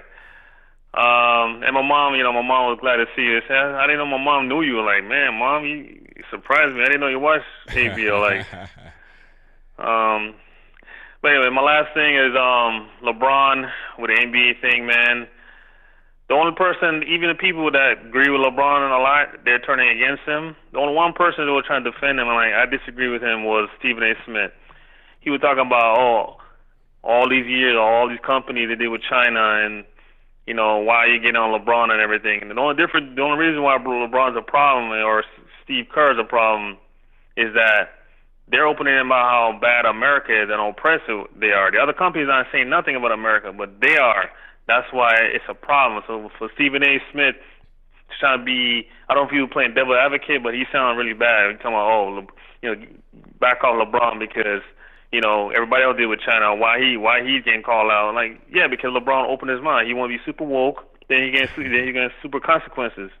Exactly. It's like, hey, if you're gonna be woke, be woke. Don't be woke part time, sometime. Nah, go ahead and be woke. You want to be this big social justice warrior. You want to be advocate. He put on Twitter an injustice anywhere, not just in America, not just against a black person from a conservative. An injustice anywhere is an injustice everywhere. So that you got to just stick to it. And if you don't believe that, then don't put it out there like that. Exactly. Him, Steve Kerr, and the rest of them, the Popovich and the Curry, all of them need to be. And I hope this, because they lost a lot of money. So hopefully this, hopefully they'll tap down their SJW rhetoric. You know what I'm saying? So because they're being fraud right now. That's right, 100%. All right, ABL, man. I'll talk to you another time, man. Have a good evening, all right? All right, same to you, man. Okay, man. Bye, man. All right. Thank you to my man Jay from South Florida. Great dude, man. Met him at the Black Leadership Summit in DC a few days ago. It was a fantastic event. Turning Point USA, they're great people. I know them. I've been around them many times. I have personal experience. A lot of people talk about Turning Point USA from the outside that don't know them. Like on the internet, I've noticed a thing that is pretty normal. People develop negative feelings about somebody they don't know. They see them online and they judge from the outside. These online figures, these influencers, they judge each other. And then once they meet, their opinions change. Me, I didn't know anything about Turning Point before I met him. And then when I met Charlie, Candace, Brandon, the whole squad over there, the behind the scenes people you don't see, when I met everybody over there, everybody was so nice, so welcoming, and so supportive of what I was doing. They didn't want anything from me. They were just nice. So when people like Vincent James say stuff, it comes from just his opinion from what he knows, which is not much. Just what he knows on the outside looking in, not from the inside judging it there. It's like talking about an event that you've not been to. You can give your opinion the best you can, but somebody that's there has a better vantage point than you do. It's simple. But shout out to my man, Mike Magnificent. Shout out to Brandon Tatum and Amazing Lucas. I'm a big fan of all of theirs. I love their content. And I think the great thing about YouTube is that everybody has their own voice. I'm not the same as Brandon or Lucas or Mike. So you may watch me and everybody else. It's like watching television. You don't just watch one channel. You watch a few different channels. You don't just watch one movie in your life. You watch a lot of movies. So I'm just one of many. Hopefully I'm your favorite, but I'm not the only one. And that's okay. That's fine. I like to be kind of like in your rotation. If I'm the only one you watch, that's great too. But if you like to rotate, that's fine. And we're all different. So you can watch different people, like I tell everybody, one thing I always get a lot is asked, how do I find good news sources? I always say, go to my sponsor, patriotpost.us, plug, but also read everything. Read the left, the right, the center, local news, op-eds, read everything, and then draw your own conclusion. So hopefully I'm one of your many sources that you watch, and then you get your own conclusion that way. That's how I do it. But thank y'all. I appreciate it, Dwayne. I thank you for that. Let me get to my next call here. 918, you're on the line. Who am I speaking to? Hey, this is Trey. I can answer for Stephen A. Smith why he caped up for LeBron. Is because ESPN is owned by Disney. I think they also own ABC. So for them, they got an investment in the NBA. For them, they gotta run, play interference for LeBron James in the NBA. And plus, they had a whole, for a while they were woke too, and they kind of tapered back on it because they saw that it was losing them ratings. Right. Yeah. Exactly. Yeah. It's all about them ratings. I mean, if the ratings are suffering, if the money is suffering, then they got to do something about it. That's the main thing. Also, I've heard Clay Travis. He said something about the ratings. He said when Jordan was playing, he said they had double the ratings that they do now. So that's why China's so important to the NBA, is because their viewership in the USA has dropped so much. And most people think it's because of cord cutting, but NFL's ratings have actually gotten, better over time. Yeah. I mean, the over NBA, the last 20 years. Yeah, the NBA is not the same as it was back in the 90s. I mean, the Jordan era, that was a whole different. Yeah. That was the golden era. And now you got the super teams and stuff like that. Things are changing. One thing people talk about a lot is, the Warriors are bad for basketball. No, they're not. The ratings actually went up when you started to see the dynasty. People like the super team, the superstar player. They like that. But when it's too much shifting and changing and drama and people resting, taking load management, it kills the game. So they rely upon the China and the merchandise and streaming stuff from other sources to make up for the loss in the revenue, especially when you got players demanding more and more and more money. So if you're going to insult China, that's a big piece of your money. You got to shrink the salary cap. That'll just damage the whole game more than what has already been damaged due to the lack of ratings that they experienced in the 90s. Yeah. What do you think about Kamala Harris trying to get Trump banned on Twitter? That's to me, that's hilarious because ain't nobody taking this seriously. That's the funniest part about it. She's trying to get people on board. You know, she's trying to get Pocahontas on board, talking about, hey, you know, join me in this effort. She's like, nah, I'm not going to be able to do that, ma'am. You're on your own on that one. That's the funniest part because it ain't going to happen. I mean, it's like, on what grounds are you going to do that? And if you ban Trump, who else you going to ban? I mean, and really what it is, you're just trying to fight your political opponents. But I thought that's what they said that Trump was doing. He was trying to fight his political opponent with the whole Ukraine situation. So how are you going to do what you say he's doing? And then her main talking point, like Matt Christian did a video on it. It's a lie. She was saying that, you know, he, through Twitter, he's radicalizing people. Like, she blamed the Paso shooter on him. And, like, if you look at his, what is it called? Where he manifesto? wrote out his manifesto, he specifically said that they're going to try to blame this on Trump, but it has nothing to do with him. I had these views way before he even, you know, ran for office, and like she just keeps on repeating this lie over and over again and trying to get him banned. But that's right. It's ridiculous. Right. But anyway, the woman that brushing her hair nude. Like, imagine if it was actually think of it this way. Imagine if it was a guy, and he was butt naked brushing another guy's hair. Man, just imagine that. Oh man, like I'm talking about, it'd be breaking news. They wouldn't cover anything else. They be talking about it right now. They be talking about trying to get the FBI involved. They would come to his house and arrest him right there. It's like, sir, come on out, hands behind your back. We're going to the gulag. I mean, it'd be a whole different ball of wax. Totally, 100%.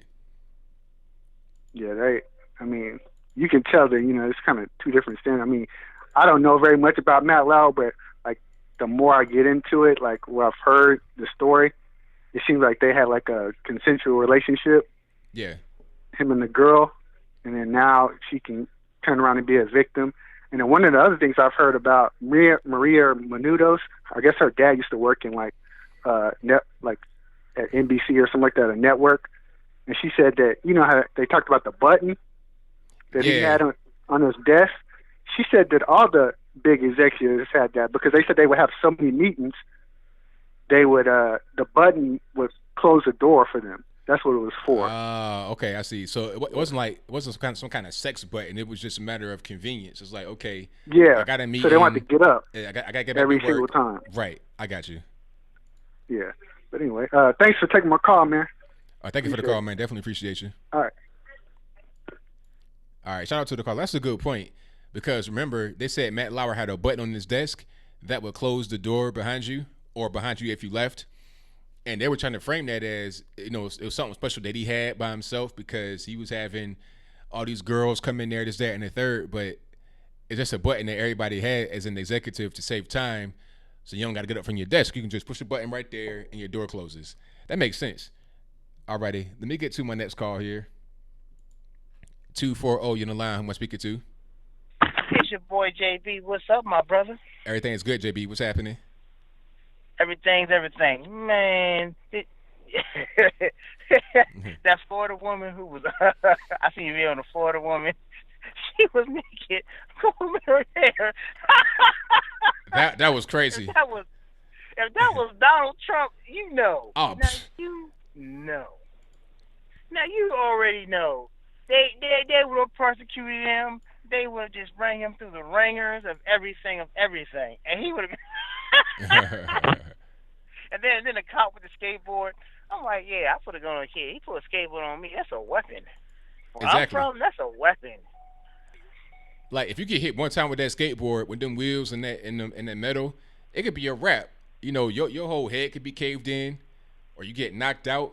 And then if you're opposite, you got a gun on you, so you get knocked out. That's a free gun on the ground. Everybody's in danger at that point. Exactly. That's why I say people make me sick. People make me sick when they say that dumb stuff. Well, they're just kids. No, kids are killing people nowadays. Just so you know, I have a 20-year-old, and let me tell you something. Every time he bucks at me, I let him know your daddy has no sense, okay? If you say you want a shot at the title, you can try if you want to, but I ain't playing fair. And I got 3 cars running you over with. It's like, I'm just joking, everyone. I'm just joking. But you know what I'm saying, though? It just drives you crazy. People say, it's just kids. No, nothing is just kids anymore. Kids are making bombs, shooting up schools. I'm just saying. I mean, really, like some of the main kids, some of the main people in jail are the youth, and they'd be the most dangerous. If you're in Virginia, you get charged as an adult at age 14 in Virginia. So all this about they're young, okay, it doesn't make a difference. You can still hurt people and kill them when you're young. Exactly. You kill. That's what I'm saying. People understand this. The youth nowadays aren't little kids anymore. Nah. They have Google Maps. They have Google. They can do stuff to you that you couldn't do when we were kids. You know what I'm saying? We had to read stuff. We had to actually plot it out what we were going to do to somebody. Not anymore. You watch YouTube videos. But back one time I had to crack with jokes there. But ABL, man, you're doing. The video was on point, and then Obama inducted her in blackface. I'm like, what the hell, Obama? What the hell's wrong with you? What's wrong with you, brother? You lose your mind. You know that's racist. That's like a slap in the face of all slaps in the faces. But I guess you know what? Hey, Barack Obama, he's not technically black. He's that new black. I accept everything. But let that been Trump, they would have roasted him. They would have done all kinds of horrible things to him. Would you not agree? Yeah, it'd be the equivalent to endorsing David Duke. It'd be the same thing. Yes.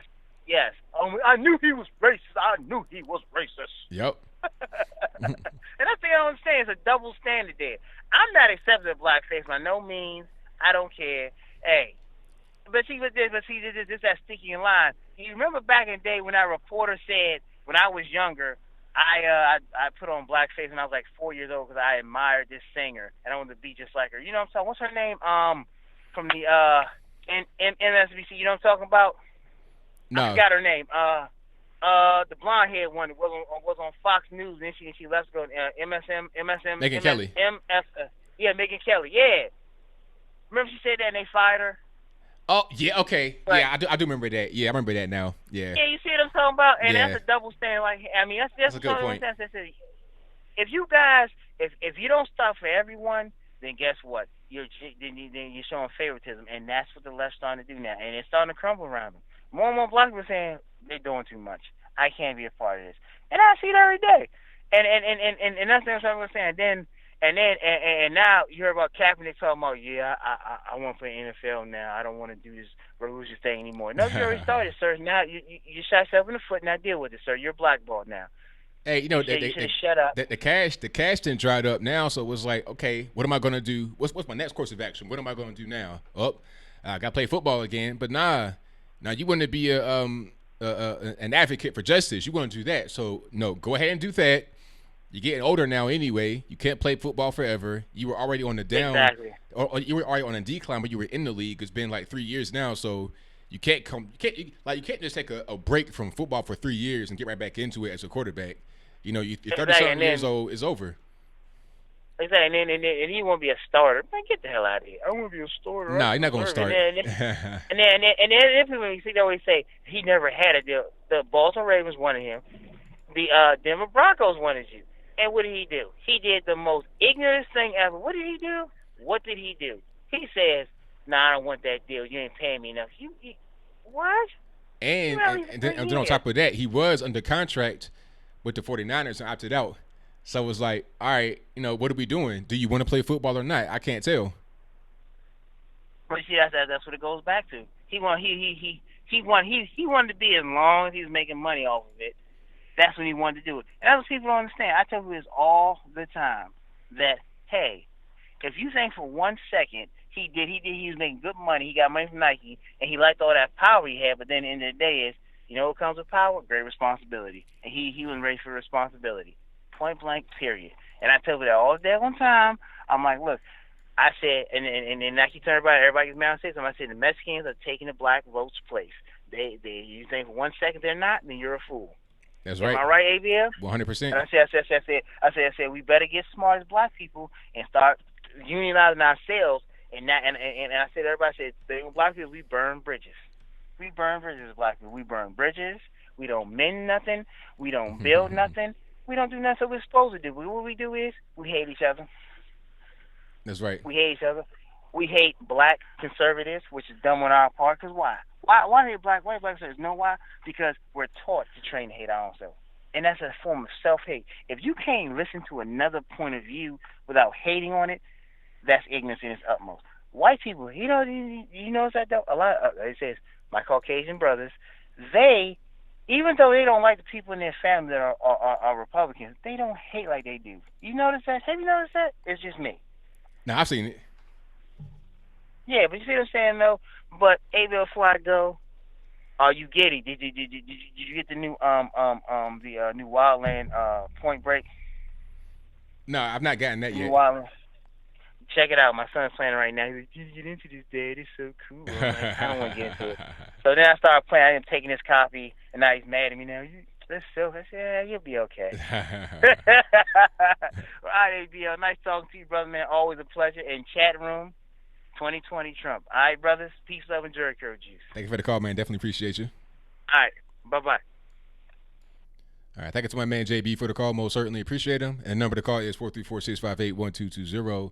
If you want to do Skype, there is an email for that in the description box below or right up under you. You can be right here in the left-hand corner of the screen on video and audio.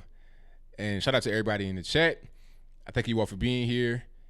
Please like the video if you like what you're hearing so far. Also, share the content. And if you are not subscribed yet, please do that. That'll help me out a lot. Thank you to Luciano in the super chat who says, chalk up another reason why Michael Jordan is better than LeBron. Oh, yeah. Jordan is far and beyond better than LeBron. LeBron's a great basketball player, don't get it twisted, but Jordan, he's not. It's just no way you could compare LeBron to Jordan. Jordan's light years beyond him. Let me get to my next call. 204, you're on the line. I'm speaking to. Hey, what's up, ABL? What's happening? Sure, nothing. Yeah, I had a couple of things I was wanting to holler at you about as far as Trump goes. Things that I freak out that nobody sees. It's kind of like, and I'm surprised I ain't seen a video on it. You may have, but I'm losing my train of thought. Okay, Syria. Yeah. You know how everybody's blaming Trump for the whole Syria scandal, and how they're trying to blame ISIS on him, or that ISIS is going to get out and stuff. Yeah. You remember a long time ago when it first happened? I think it was Bush. Remember Bush? They pulled out, and then ISIS came in, and they said that they should have never pulled out. Remember that? I don't remember that. So I mean, yeah, but go ahead. Yeah, it happened, and I'm surprised ain't nobody played that, because you know how they're trying to crucify Trump, and basically Bush done the same thing. When Bush pulled all the troops out, ISIS went in, and it was the first time. It was before ISIS was even in Syria. ISIS started going over there because they seen opportunity, and they started giving weapons to the Syrians, but the Syrians didn't want them. The Syrians were like, no, we don't want to deal with y'all. They were having a civil war with the regime, and I still think Bashar al-Assad needs a bullet to the head, but you know, that's a different thing. But yeah, that, and then the escalation thing. It's like they escalated from Ukraine. First, you know, Ukraine was the big thing, and we need to impeach Trump because of Ukraine. And then as soon as the Kurd thing comes out, well, Ukraine ain't important no more, you know? And then whatever happened to the importance of the people at the border? You know, oh, that's a big important thing. We need to impeach Trump. Now we don't hear it. Climate change. Oh, my God, climate change is the big thing. We need to impeach Trump. And now those things aren't important anymore. I thought they were so important we needed to impeach Trump over them, but now it's the Kurds, you know? Yeah, I mean, it always changes. It changes to what's the hottest topic in the news right now.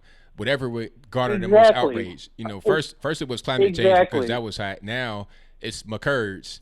They want to be foreign interventionists now. Yeah, and for everybody to listen to a 12-year-old little girl, or she was 16, I think, Greta. I mean, I'd rather take my information from an MIT scholar, you know, and I did some background study into that.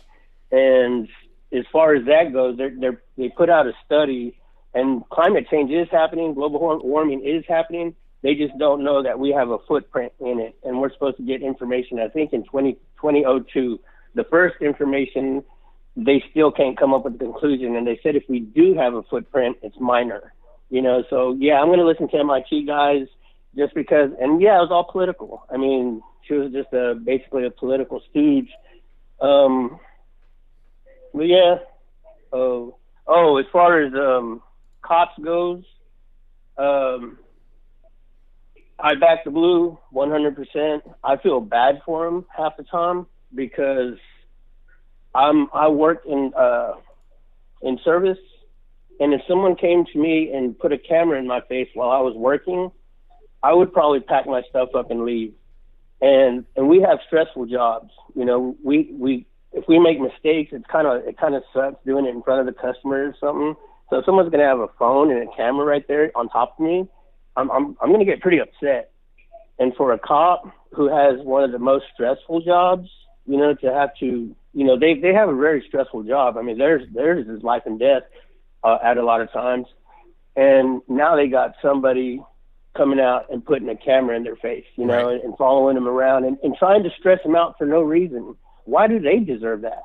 You know, they're just another person with a job, you know, and they have family issues. They have the wife problem, the kids problems, and now they got somebody putting a camera in their face, you know, while they're just trying to do their job, you know. That's right. I think it makes it really hard on them. Not only that, they have to have cameras on themselves. But, yeah, that's pretty much all I got. I do have a favor. If I can mention another YouTuber, he had a stroke, and his peeps they're kind of down and out. He's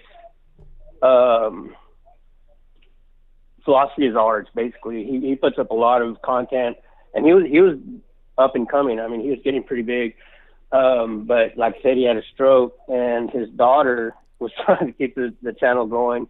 And now they set up a GoFundMe for him, and I was wondering if I could plug him. Go ahead. Go for it. Okay, it's RKTNN. If you go to GoFundMe. Oh, him? He had a stroke? Yeah, you know RKTNN? I know what that is. I didn't know he had a stroke. Yeah. If you watch like the last 3 videos, it's pretty bad. His wife and his daughter, since he's in the hospital, she's working to provide for him. Oh, and I think I always thought it was just them 3, but she had mentioned a brother and sister. But the boss of her, it's got them a hotel room because they got evicted from their apartment.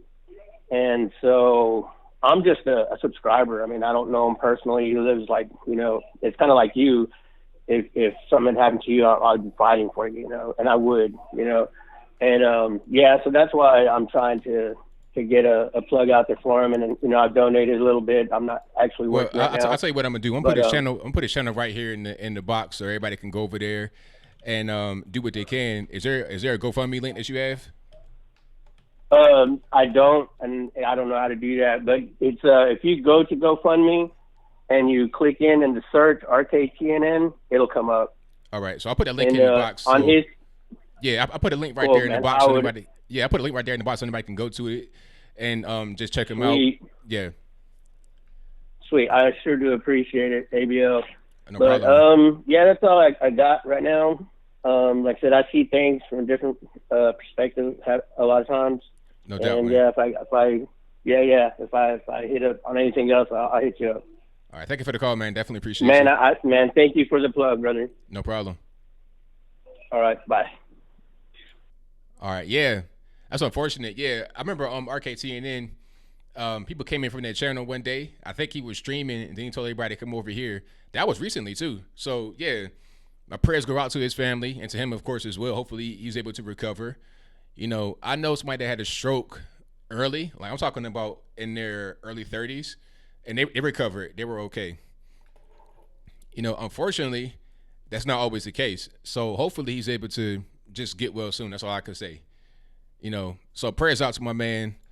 I think his name is Randall, Randell, RKTNN. So check out the link right there. And then y'all, if I can help, do that. But let me get to some more calls here. The number to call is 434-658-1220. I thank y'all for being here, most certainly. All right. Oh, I see a comment I'm gonna address right quick before I get to my next call. Mig Mac in all caps says, I remember shortly ago telling you that there was quid pro quo. You denied it. Now the White House has admitted it. What do you have to say now, boy? You know what? I was going to answer it, but since you had all caps and then called me boy, I'm just not even going to deal with that. So how about take this? How about that? I'm not going to hide you. I just put you in timeout. How about that? All right. Let's go to my next call. All right, call in the line 239. Who am I speaking to? Hey, what's up, Brian? It's me, Bones again. All righty, what's going on? Hey, I hope you don't mind when I say Brian. I know it's Anthony Brian, but for some reason it's just Brian's easier for me. Hey man, whatever works, man. It's my name. It's part of my name. It's all good. You know what's awesome? I don't have a middle name, so I think it's pretty cool that you have one. Mm-hmm. Hello? All right, man. So what's on your mind? What's going on? Well, I just logged into YouTube, and I'm sorry I wasn't paying attention so much, but I don't know if you guys were touching on this, that the whole Tulsi, I think that's how you say her name. Yeah, you're right. Tulsi Gabbard. Yeah, Tulsi Gabbard, and it's unusual how the Democrats were picking on her, but I believe it's kind of like conspiracy. What I believe it's that they're actually trying to pick on her to try to make her into the nomination, so that way people would think she's not mainstream. And because all her positions, even though she's anti-war and all this, she's very, very liberal, near close, almost close to communist, because she does believe in the UBI just like Yang does. And I believe that a lot of people are going to vote for her because she is very beautiful, and I think that and the way she presents herself is very presidential. So I believe they're going to try to attack her as much as they can, so they could bring in the people saying, "Oh, the Dems are attacking her, so she must be good." That's my conspiracy there. No, I mean you're right. You're right on it. Like that could be part of it. Or they could also be trying to prevent people from seeing her as a viable candidate for a third party, because what she could do is run third party and then mess the whole thing up. Because like you said, she is liberal. So if she were to run third party, if she had enough popularity, she could take a lot of votes away from the Democrats. So they don't want that. As far as being the front runner, maybe that's possible. That's definitely an angle. But there's also a money making angle from it. If she's not establishment and she comes off as that and people want her to be that, it may be kind of hard to raise money on that. So I don't know, but that's a good angle you're looking at it from, though. That does make a lot of sense. And then I have two more things, but actually let me just touch on this one and probably cut me off on the third one. All right. My other thing, I don't know if you like to talk about this whole Epstein thing. Am I allowed to talk about it? Because I know YouTube usually cuts people off when you even mention it. Now go for it. All right. Well, did you notice that when this whole Epstein thing, like as soon as he was arrested and he was in jail, they actually calmed down somewhat with him. Like the media calmed down a little bit. Hillary and all the Dems were kind of not attacking him as much.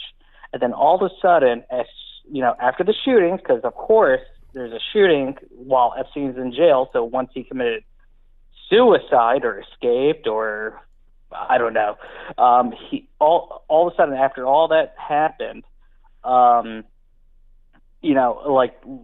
the mass shootings happened, he committed suicide, and then all of a sudden he's being under attack on all sides again, from rhinos, from Democrats, from Hillary Clinton that came out of the woodwork again. And it's just very unusual to see that, like they calmed down for like 2 or 3 months, even though they were still attacking him, they weren't with this whole impeachment thing. And it's just like nonstop again. I don't know. Maybe I'm just thinking too much into it. I mean, you got a point. I mean, this whole thing, it seems kind of weird that it just kind of vanished. It should be kind of still front page news. So, I mean, I understand your point of view. Mm-hmm. Okay, and my last thing is, of course, I always have to mention this, the red flag laws. If anyone that supports red flag laws, like I always say, it's totally unconstitutional. It goes against your First Amendment right, because if you say something wrong, people are going to call the cops on you because they think you're wrong thinking. It goes against your second because they're trying to take away your weapons away from you. It goes against your fourth because of search and seizures. It goes against your fifth because of due process. It goes against the ninth because no matter what you say online, the Constitution still cover it, even though it's a different technology. And I hate covering the 14th because I don't believe in the 14th Amendment, because that's when they say the citizens are a subject of the United States, and I'm totally against that. But I'm glad to talk to you again. I love you, man. I love your show, and I'm sorry. And when I say buzzed, that's drinking. It's not anything else. And I am drinking again. I love you, buddy. Thank you for the call, man. Definitely appreciate you. All right. Have a good one. All right. Shout out to the caller. Most certainly appreciate him. And I appreciate you guys as well. Thank you for all the viewership, the likes, the tweets, the shares, the emails, all that good stuff. You guys have been great. Alrighty. And shout out to the super chats. Thank you to Tobin Prowent. Hopefully I didn't butcher your name, who says, I believe the first thing a Democrat president will do if elected, he is to declare an amnesty of all legal aliens in this country at this time. That is 40 million illegal aliens. What do you think about that? I think that would definitely be what they would try to do. Yeah, that'd be what they would try to do. And I think they would be able to accomplish it, unfortunately. I'm not sure if there's anything that will prevent a Democratic president from doing that, any kind of checks and balances that will prevent that from happening. But they will most certainly try. If they were not able to be successful, they definitely make an effort to do that, for sure. Nobody's illegal, this, that, and the third. They definitely would try. But thank you for your donation. I definitely appreciate you. Thank you to Stymie, who says ABL research is 2,100 kids recovered by the Marines and Navy SEALs in California underground bases for child trafficking. I've not heard about that. I'm going to look into it. Thank you for your donation. I definitely appreciate you. Let me get to my next call here. 954, you on the line. Who am I speaking to? Yes. Hello. Is this Anthony Brian Logan? Yes, it is. Who am I speaking to? Oh, yes. My name is Philibert Calix. I'm a Full Sail student at Full Sail University in Orlando. Alrighty. What's going on? Oh, yes. I just want to let you know that I'm a big fan of yours. And I also was concerned about this little gun policy that this Beto was talking about. Like he wants to take all the AR-15s away from everyone. Yeah. Yeah, it's just that, like me and my wife, we've been having, like some arguments against each other. She believes that it's right that, like he takes all these weapons away. That way people will stop killing each other. But me, I'm like, no, this doesn't make any sense. Like you should be, like protecting, like people should be able to defend themselves without needing the cops, because the cops will come late, Now, see, my whole thing is that it doesn't work. You're not going to be able to get guns away from criminals by taking guns, because as far as I know, if you're a felon, you can't have guns. But I know people that have gone to jail for having guns while being a felon. So obviously the laws are not working. If somebody wants to be a criminal and they want to hurt people, they're going to do it regardless of what the situation is. Laws do not matter to criminals. All you're going to do is punish law-abiding people. They're going to turn in their guns, and they're going to be left helpless against the criminals who are not going to turn in their guns, as they normally don't do. Felon home invaders, carjackers, kidnappers, etc., they're still going to have their guns, but the regular everyday Joe, they won't. Oh my God, yes, you're absolutely right. Like that's what I'm trying to tell her. Like, oh my God, and this stuff is crazy and it's driving me insane. But like I got to debate just a little bit.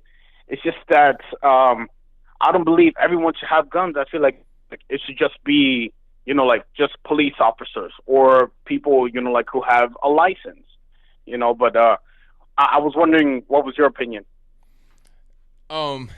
As far as what, everybody having guns? Yeah, everybody having guns. Well, yeah. I mean, who shouldn't have guns that can have guns now?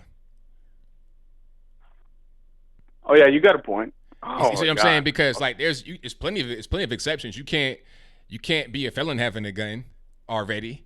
So I mean, like you got to be of a certain age, and in certain states you got to pass little things. Like in Tennessee, I can buy a gun with no license or whatever. I got to pass a background check to buy a gun, but I can't carry it without a license, open or concealed. Okay, so there's still some things you got to go through there. And if you're a felon, you can't have a gun at all, period.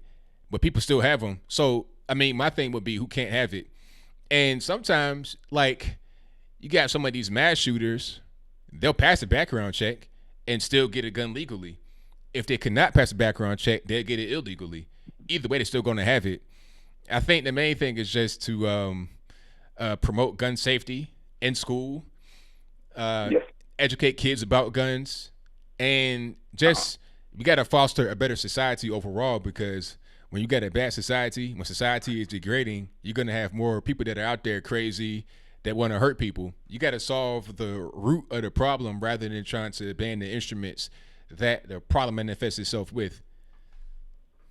Oh, okay, yeah. So just like this guy who was shooting everybody down in this Walmart in El Paso, did he have a license or no? Because like I'm not up to date with the news recently. I'm so sorry.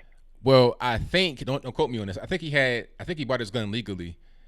But bought his gun legally. Yeah, probably passed a background check. But I'm not quite sure. Maybe he did, maybe he didn't. It doesn't even really matter because he was gonna get that gun regardless. There's plenty of ways to get. It's just like anything else. You can get something illegally if you really, really want it. Oh, okay. Wow, this is crazy. All right. Yes. All right. Well, I appreciate the answer, sir. I watch your news every day. I wanted to ask you I wanted to say one more thing. All right, go for it.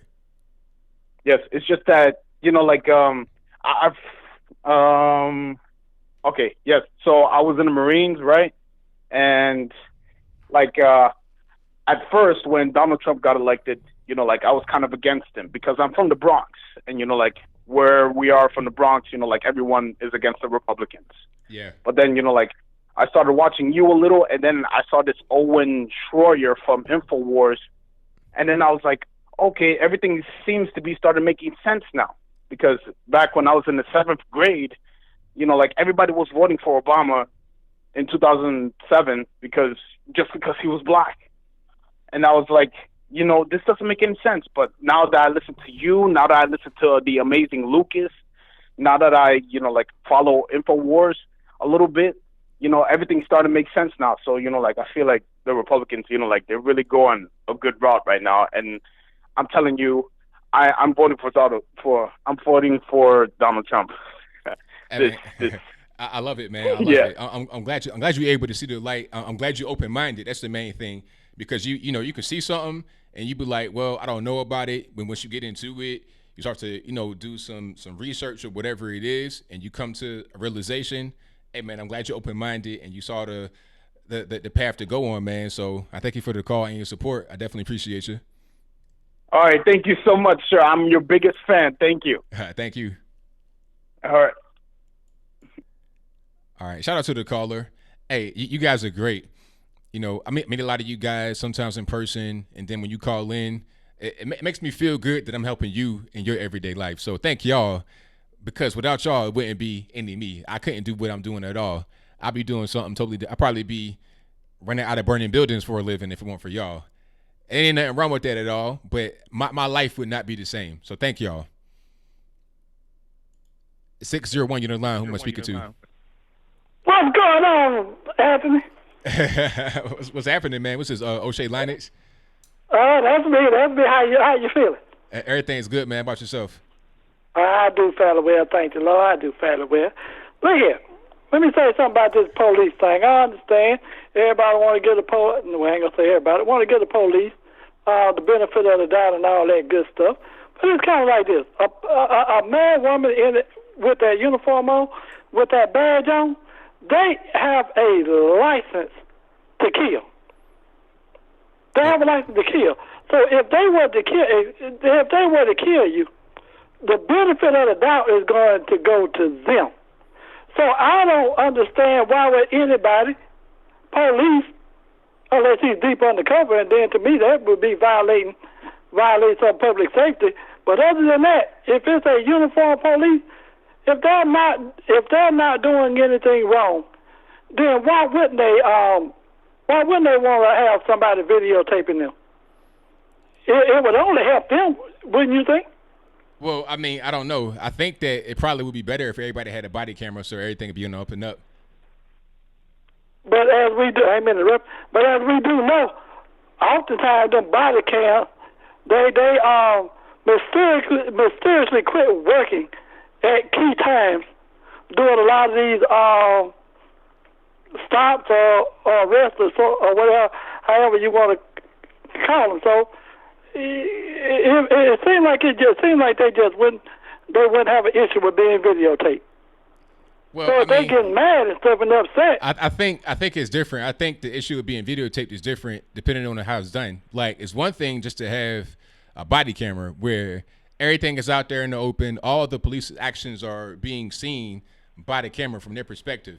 So if a person is being victimized by an officer, it's able to be seen on camera. That's one thing. That should be okay if they have the resources to be able to have the body cameras functional and not be broken or whatever. But it's different when you're out there trying to do your job and you get mobbed by 100 people and everybody got a camera phone shoved in your face and you can't even move around and get to where you got to go. It becomes a danger because they're getting in your way. You can't do tactical things. That's different than having a body camera. I support the body cameras, not shoving a camera in your face to where you can't even do anything, but just try to get around them and get to where you got to go. Come in. Look, I understand that. Hold on a second. I understand that, but look here. I understand, look, that people should be a certain distance from the police, but I've seen quite a few videos where the people were a distance from the police, and still the police had an issue with it. Well, it depends on the situation. I got to see the video and understand the distance and what was going on. I mean, every case is different. I think the main thing would be body cameras. So put your phone down. Don't, put your hands where I can. Just do what you do, and everything is recorded, and you only got to worry about it. That should be the way we go forward, just to avoid any kind of confusion or anything like that. That's what I support. Really? I mean, you said a very powerful statement just right there. Basically, just do what you're supposed to do, and everything will be all right. Castile thought the same thing. Well, hey, I mean, that situation, and like I said, every situation is different. He had a gun on his lap. The officer might have got spooked. Situations are whatever they are, but that's not the same. That's not nothing to do with the being recorded. That's a whole different situation. Let me ask you something, Brian. I mean, I don't mean to rehash this thing, because I know you've probably been over 1,000 times, but how many criminals actually tell the police they actually have a license to carry a gun on them? I don't know. People with bad intentions, they're not going to mention that. Okay. Well, I got company now. But it was good talking with you. I'll be peeping in at you every now and then. All right, now, take care, man. You too. All right. Shout out to O'Shea Linux. You got Miss Johnson over there knocking on the door, so you got to go handle that. But shout out to him for the call. Most certainly appreciate him. The number to call is 434-658-1220. Let me get to my next call. I had on the line. I was a little too close to the trigger. There we go. Yeah, and them prison cameras. Shout out to what's the man's name? Epstein. The camera stopped. It's like, man, come on. That whole situation was crazy. That right there, we know what that was. That was a hit. Plain and simple, nothing else to it. It's crazy. Let me see. Mickey Mac is right. Why are you ignoring the facts about Mulvaney? I mean, you're taking cues from mainstream media. Mulvaney did not admit no quid pro quo. You know, because first it was this whole thing about Ukraine. Then they're talking about something totally different. First it was about Joe Biden. Then it became about the Russia investigation. I mean, which one is it? Let's pick something and stick to it. Ain't no quid pro quo. Like, it's just, all this is just dumb. And a lot of these things, if they quid pro quo with Donald Trump, they got to be the same thing for everybody else. So why is it special for Trump and you totally ignore for everybody else? It's dumb.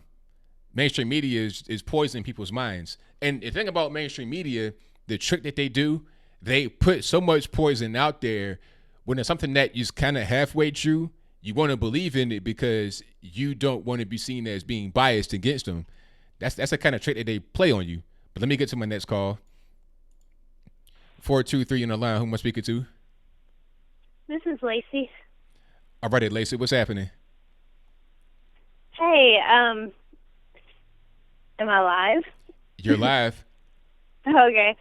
Hey, I was just calling about the guy that was talking about the gun situation. And I actually don't talk that much about politics, but I'm out in Los Angeles, and it's just kind of getting out of hand out here.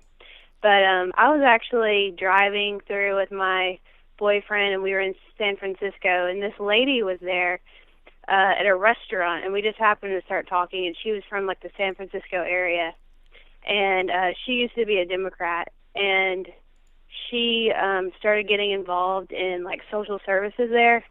And she said it's so corrupt that the judicial system there are actually taking kids out of homes unjustly, and then the kids are actually being trafficked by, like, some of the politicians and social workers and things like that. So the reason we actually have guns is to protect ourselves against the government if the government, you know, starts to get too much power. So that's all I was going to say. I mean, I'm right there with you. And I thank you for your call. I definitely appreciate you. Okay, thank you. All right, shout out to the caller. Yeah, now I'm guessing the trafficking. This could be, these.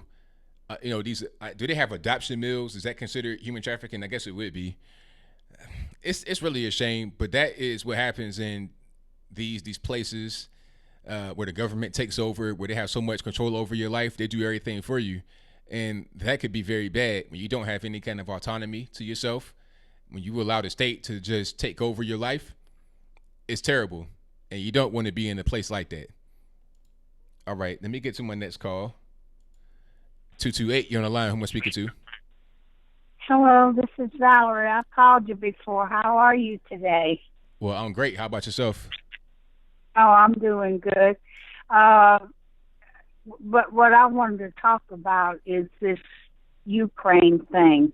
How come nobody's saying anything about Joe Biden's son? And he was all up in the Ukraine, didn't know nothing about a gas company or anything else, and he's getting like $100,000 a month.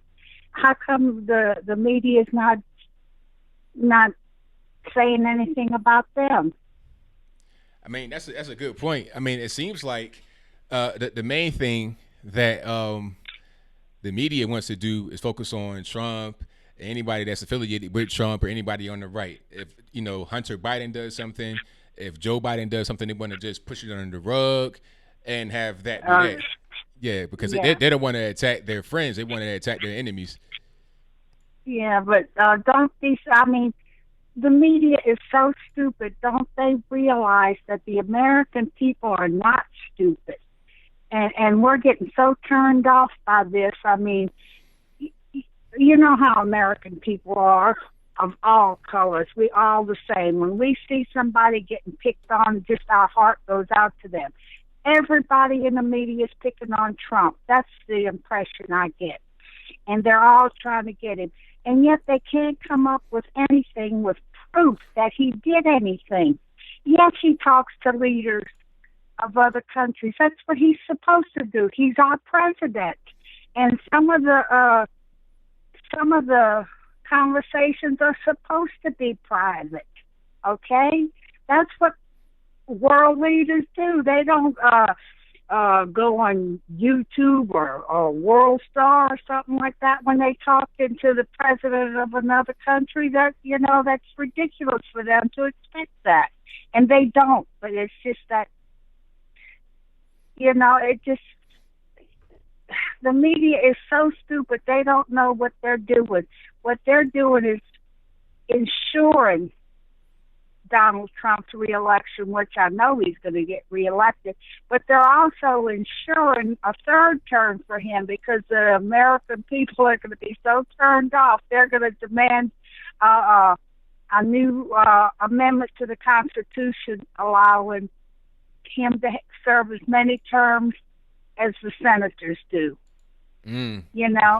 What the media is doing is delivering thousands and millions more people into Donald Trump's camp. And you know that just as well as I know it. And that's all I got to say. Oh, yeah, and one other thing about, I know you're not even talking about this, but Margaret Sanger, she's the one who started Planned Parenthood. Right. Yeah. And you know what her object was in Planned Parenthood? To eliminate what her words, not mine, inferior races like Orientals. Well, she'd have a time getting rid of the Orientals, but Orientals, Jews, and black people, okay? And if you ever noticed Planned Parenthood facilities, you know where they're located at?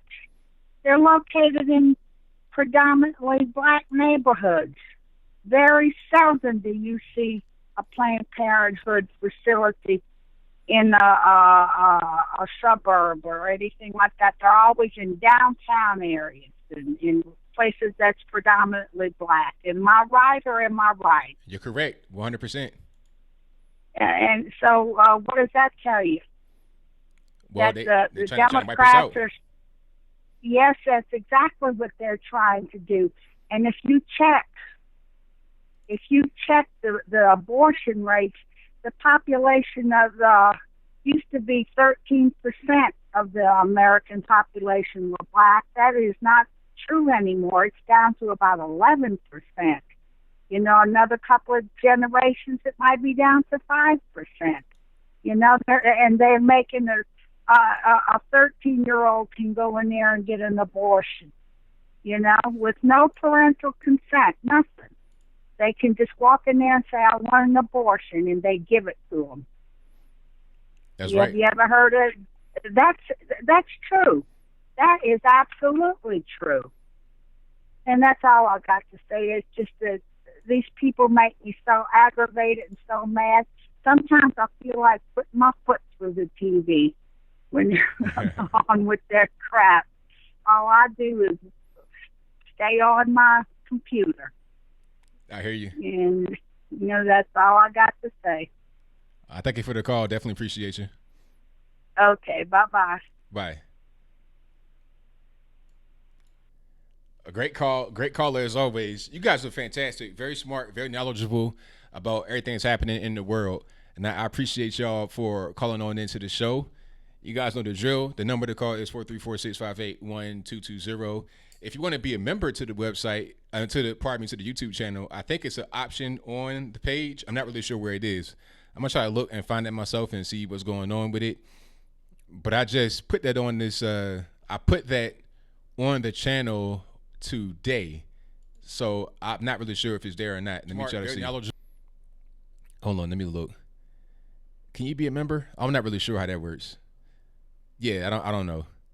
Oh yeah, okay.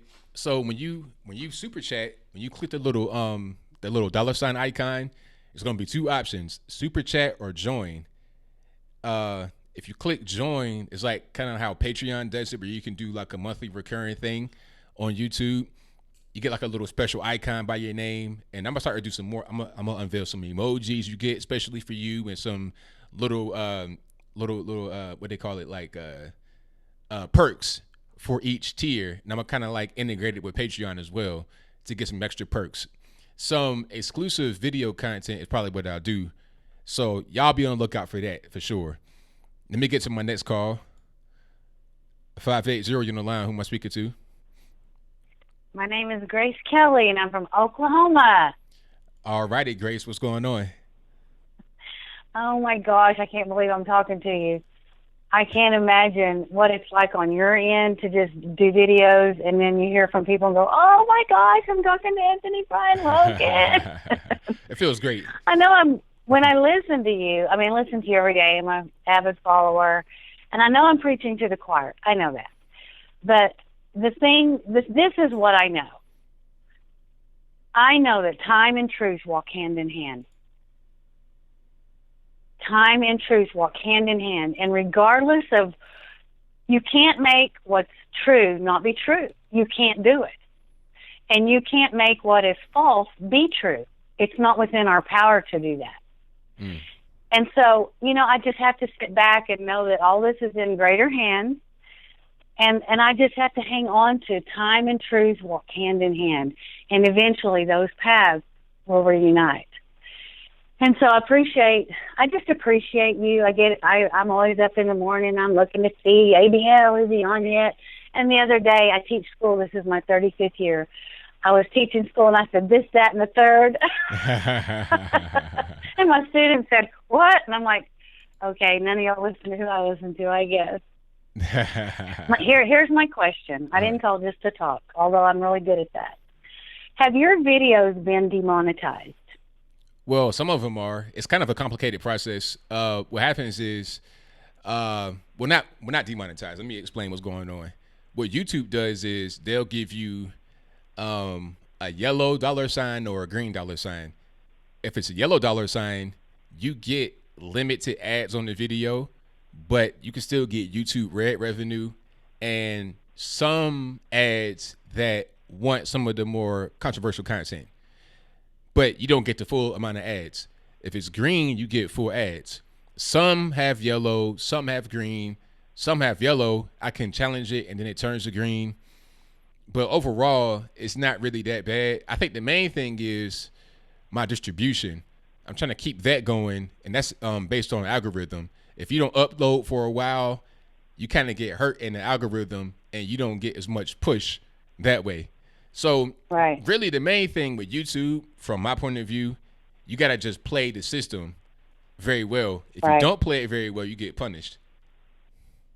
So my question for you and all of your listeners would be, because will this play again, like as you're live now, will this be something we play again? Yes. Okay. So my question is, what do we do? I know, do we click, comment, like, and subscribe? What do we do that helps you in some way? Well, the best way to really help is just, like you said, comment, rate, share, and subscribe. Do that. But yeah, and also just share the video, tell a friend to tell a friend. Just help me to spread the message and spread the content. That's the best way. If anybody wants to and go ahead, if anybody wants to donate. If anybody wants to donate, if you want to buy some merchandise, all that, anything you do helps. Any support at all helps. Well, and it's, I'm telling you, there is an uprising that I don't think that the people that are trying to suppress, I don't think they're strong enough to suppress the uprising, But yeah, I want to help you any way I can. I just appreciate you. I appreciate your demeanor.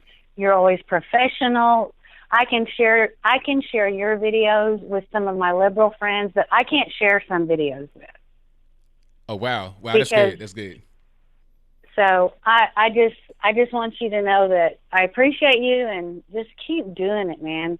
And my quote of the day is time and truth walk hand in hand. There it is. Thank you for your call and your support. I definitely appreciate you. Okay, thanks. All right, now. All right. Shout out to the caller. Great call. I appreciate y'all for real. You guys do great. Shout out to the super chatters, and thank you to Don Love for joining the channel. I appreciate it. And also Zatochi's King Sword, thank you for joining. I appreciate you. You got a hot little emoji. And I'm going to change, like, I'm going to do little things to the icons you have beside your name. I might do little stuff to that. You know, what I might do, I might put a poll out on the community section, on the community part of the channel. And I may say, okay, which icons besides your name look the best? Because I can change those little icons right there that you have. Right now, it's like a little S that's kind of it's kind of tilted. And I can change that. So to whatever I want, as long as it fits that little, like 16 by 16 or whatever that is, that format. All right. And then what else we got? Hold on. Shout out to Sude Off the Cuff. I know but your name and I'm sorry, who says YouTube takes 60%, Streamlab takes only 1%.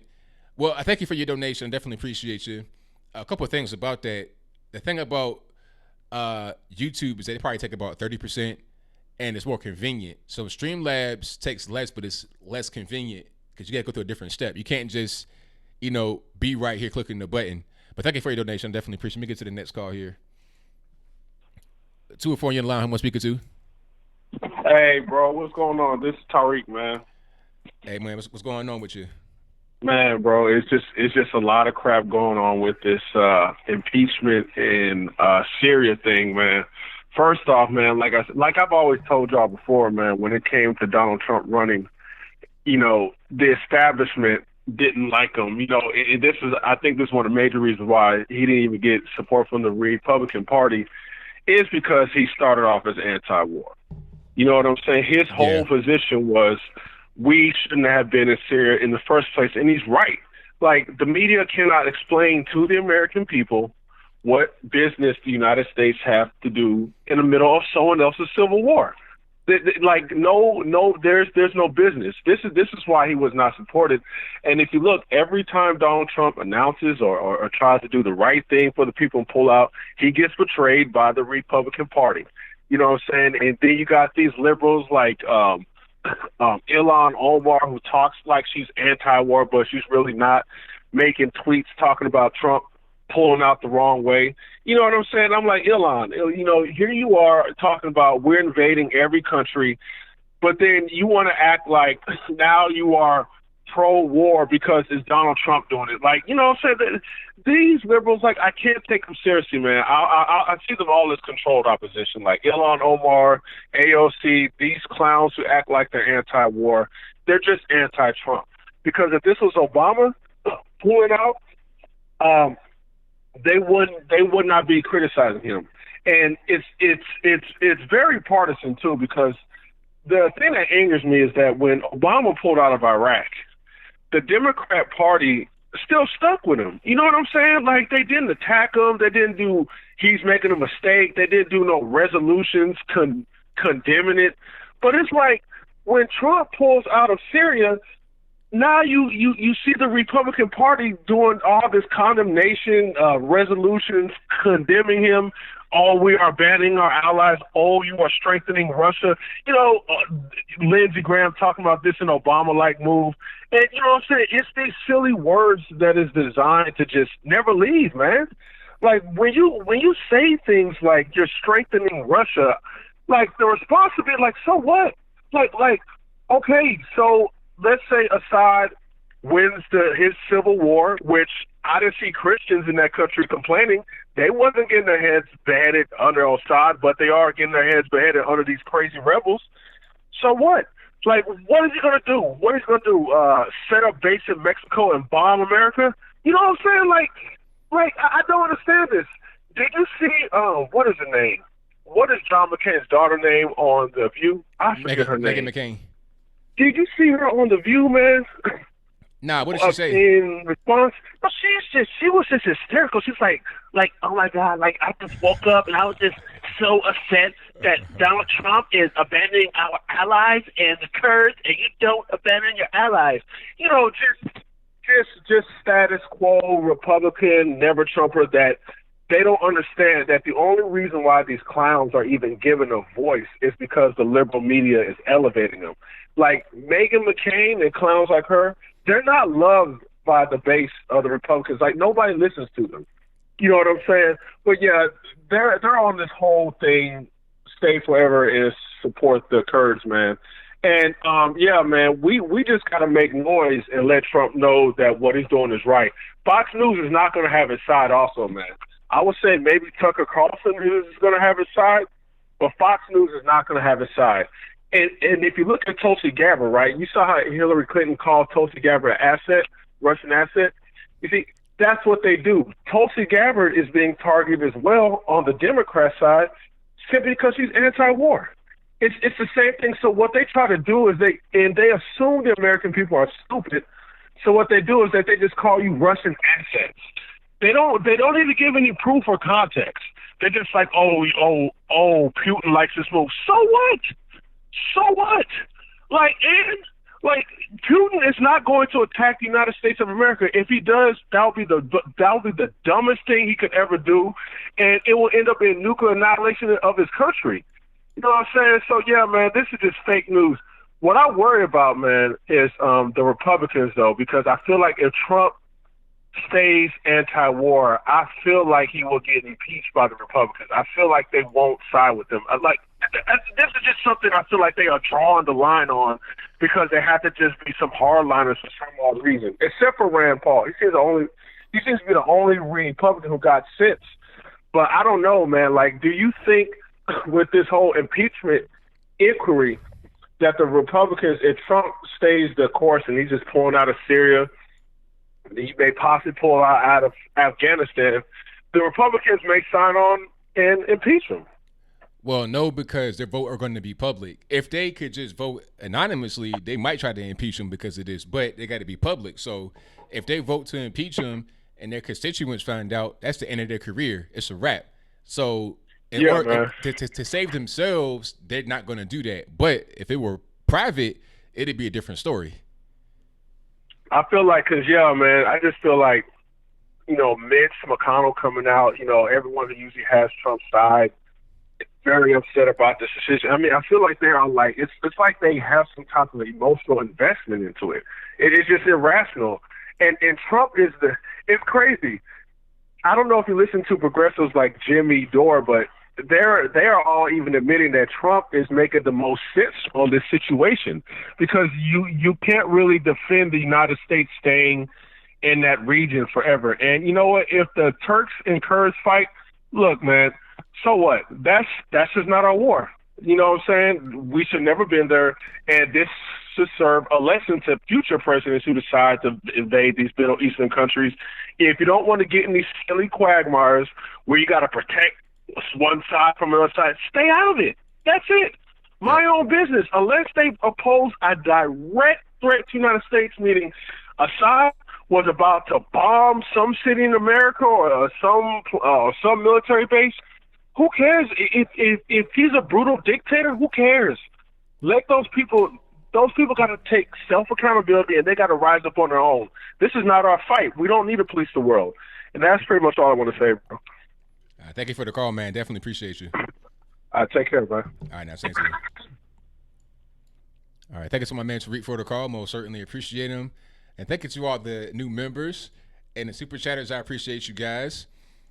Hold on, let me just refresh right quick to read super chats and then I'm going to get to my next call.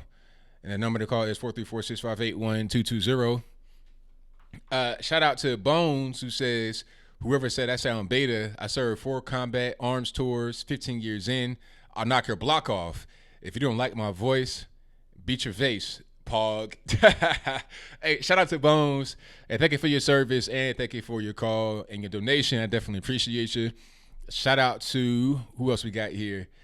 Doberman Pincher, who says, where's Nippin' at? He's coming right up. And thank you to Bones again, who says, pro-war Americans have never fought in combat. There you go. Very well said. Thank you for your donation. I most certainly appreciate you. All right. Let's go to 617. Who am I speaking to? 617? Yes. Hey, Anthony. Yes. Who am I speaking to? My name is Andres. I am calling from Boston area. All righty. What's going on? Hey, I just wanted to say, first of all, it's really great that this, that we're living in this time, that we have this technology, that all the truth tellers can be getting their truth, and we can speak it in this kind of format. It's just part of a great kind of awakening, and you're one of the many voices out there. I just put on YouTube, saw you, and I said I'm gonna give my friend here a call, because that last caller I felt was speaking some some serious truths, and I wanted to say more about what he was just saying, if you let me. I'll go for it. All right. So I want to give my own kind of interesting, different perspective. I'm an American Jew who moved to Israel in 2009, and I lived there for about 6-7 years. Now I'm back here in Boston, and in the Arab-Israeli conflict, Israel's biggest nemesis has always been Syria. People that might think Egypt more, but it's actually really Syria has been Israel's arch enemy. But since the Assad regime, dating back to Bashar al-Assad's father, Hafez al-Assad, who took power, although they always saw Israel as their biggest threat, the border between Syria and Israel was always Israel's quietest border, because the Assads, as much as they wanted to destroy Israel and help, allow for Hezbollah to operate in Damascus, but pretty much they know not to mess with Israel. So the border actually, ironically, has been Israel's quietest border since the end of the 1967 war. And, I've never, ever had any love whatsoever for the Assad family, knowing the history. But the truth is he's the leader of that country, and the United States has no business, no right, kind of telling other countries anywhere in the world who their leaders should be. America's influence in the Middle East has been, for a long time, both parties. And just like that caller was saying before me, like Donald Trump is become the great enemy, because he's been the one man, and he's been saying it for like 30-something years. I've seen him on those Oprah shows, who's understood what's been going on, okay? And this hysteria that now all the haters got to go against whatever Donald Trump says or does. They got to go against it. It's like turned everyone crazy, but the crazy people are have a much louder voice, all the mainstream media. But I don't think this country has gone crazy, because we see these Trump rallies, and I mean, most people understand, like, we can't. What are we doing there? And the whole history to Syria starts with Obama and Hillary Clinton as Secretary of State, and the whole quote Arab Spring. All they did, they helped take Mubarak out of power. Obama was very, very involved with that. We got Mohammed Morsi, Muslim Brotherhood, but the Egyptian army generals took power, and they're holding steady. They're very much allied with Israel today. And the intelligence sharing between Egypt and Israel, more so than ever before. And Obama, they hated Obama, okay? Egypt, Saudi Arabia, they all hated, because Obama's whole foreign policy was supporting Iran and trying to create more destabilization in the Middle East. And it's a big old it's a big old mess. But Donald Trump did not create it, and he's trying to do the common sense thing with getting our soldiers out of there. That's the reason why they have so much hatred for America in the first place, at least according to Osama bin Laden. It's that U.S. soldiers were operating in the lands of the Islamic holiest sites. That was the whole reason for the jihad. So, what a time we live in, Just gotta root and pray it's safe, and that the Marines and everyone else responsible for protecting him do their job because for sure I feel like he's putting it all out on the line for him, and that's basically what I wanted to say. No doubt, man. Well, thank you for the call. I definitely appreciate you. What's that? Oh, I'm sorry. I hung up on him. I thought he hung up. But I was just saying to the caller, thank you for the call. I definitely appreciate you. My fault. I didn't mean to hang up on him. That was a mistake. But let me get to my next call. All right, Nippin, what's happening? Not much. Just finished my birthday party. Happy birthday, man. How old are you? 26 years young. Young man. Still counting. That's right, man. Happy birthday. Thanks. Yeah, I'm back. So where were you? Like, did you travel? Did you go on holiday? What was going on? Oh, I told you that I have a semester, which means I can't do the Wednesday sessions anymore. That's right. Okay. Well, Wednesday your time, Thursday mine, because right. I have to volunteer with a work placement, and yeah, I have no flexibility. So like, even if I'm a minute late, they'll send me packing. Right. Yeah. Syria and the Kurds, and now Tulsi Gabbard has been called a Russian agent. That's right. You see, they hate these centrist-type Democrats. You got to be all the way far on the left, and if you're not, then you're considered a bot, an agent, or somehow, just not a real Democrat in their eyes. Yeah, the thing is, there are some Democrats who don't really fit the Democratic Party bill. For example, you have Tulsi Gabbard and Joe Manchin. They can easily run for office as Republicans. Well, Joe Manchin maybe, but not Tulsi Gabbard. Tulsi Gabbard is, I'm putting it to you like this: the Democratic Party has gone so far left that if you look at Tulsi Gabbard compared to the Democrats, she appears to be right wing, but she's not. She's a normal Democrat. But most people have gone so far left, it's hard to tell. Yeah. So, yeah. Me too. Katy Hill has gotten, exposed, apparently. Yeah. Pictures coming out when you got her totally naked, sitting in the hotel room chair, brushing one of her campaign staffers' hair. What, naked as in completely, or was she wearing some underwear? Completely. Wow. It's like, okay, now imagine if that were, let's say, Matt Gaetz or somebody, a male House rep on the right, and they were totally naked in a chair brushing one of their female staffers' hair. What would the reaction be? Rapist.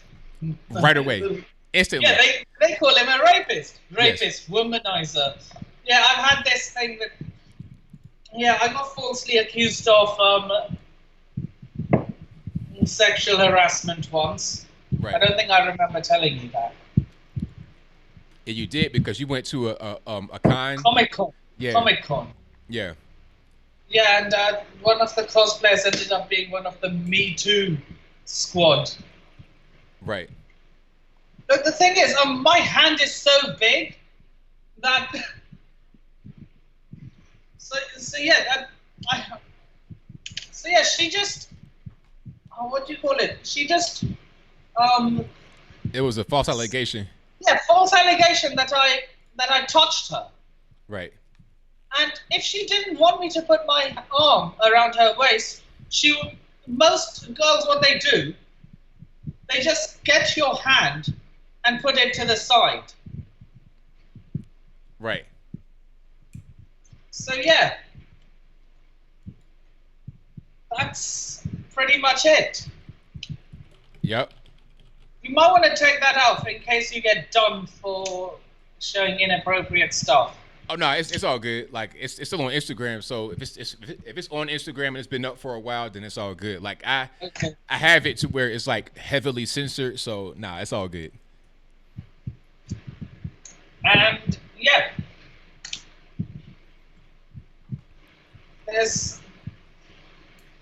from the previous one. Yeah, the Ohio Dallas shooting. What of that? The what now? I'm going back to the previous live stream. Okay. But what are you talking about now? Ohio Dallas, the shooting, the LeBron NBA Amfest. Okay. I don't know. It's not. It wasn't the. Oh, you're talking about Dallas. Okay. Yeah, Dallas shooting. Now Dallas, that was a young lady that got shot in her home by an officer. Like what happened was, a neighbor called in for a wellness check just to make sure she was okay, because it was at night and the door was wide open. It was like 2:00 in the morning or something like that. So he called the non-emergency number. It was supposed to be a wellness check, but what it ended up being was it got called in as a burglary. So the officer does not know that, it might not be a burglary. They're going around the house to secure it or whatever to make sure everything's good. He goes to a window and she's inside because she does not know that anybody's coming to the house. She thought it might be an intruder, so she has her gun. The officer gets scared when he sees the gun and shoots into the window one time and kills her. So now he's been charged with murder. What, the police officer? Yes. He was just doing his job. Yeah, see, it was like they were both doing what they're supposed to be doing. They were both in the right, because the lady did not call the police. A neighbor called the police. She does not know who's outside in her yard because she didn't call anybody. She doesn't expect anybody. She think it may be a burglar, so she's getting the gun to protect herself. He does not know that it's not a burglary call, so he's looking around to see if it's a burglar. They see a person in the window with a gun. So you had two people doing the right thing that met at the wrong time. So it's gonna be it's gonna be bad. It's from not both sides. Yeah, it's both sides were doing the right thing, but I think the officer did make a mistake. So we're gonna see some actual jail time, but I'm not really sure if murder is the correct charge. Yeah, and then what's this with LeBron NBA? That's a long story. But I'm gonna get to a few more calls before I even get into that one. That's a long story. It was nice catching up with you, ABL. Oh, as always, man. I'm on a break from my semester, so there's a slight chance that I'll be able to do the Wednesday live stream as well. So there's a huge possibility that I'll be on Wednesday. Okay, all right. Well, I'll be here. Yeah. So it was nice catching up with you, ABL. Oh, likewise, man. Thank you for the call. Definitely appreciate you. She'll see you on Wednesday. All right. See you then. Yeah, Wednesday your time, Thursday mine, just to make that clear. That's right. Yeah, I'll see you on Wednesday then. All righty. Peace. All right. That was my man Nippin with the call. I thank him for calling in. And happy birthday. 26 years old, young man. That was like what, almost 10 years ago for me? Yeah, I remember those days. I was in a whole different world back then. But thank you to all the members. You guys are great. I got a lot of members. We got Bones. We got Brent Budd. We got Kelly Leiter.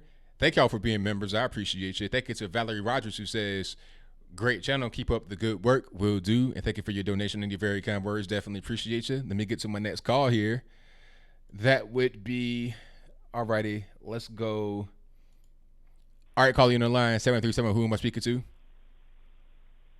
All right, wow. That was actually amazing that I just got in. And I was just about to post my comments to see if you could save a spot for me. Anyways, it's Luciano from Texas, as always. So, yeah, seeing how social issues are a hot bandwagon and whatnot at the moment, well, I do want to ask Anthony, what is your take on youth agency? What kind of agencies should children have? Like, this is one of the only few kinds of social activism I'm all up for, because I do think children in society can have a little grand of soil not taking for the grand scheme of things.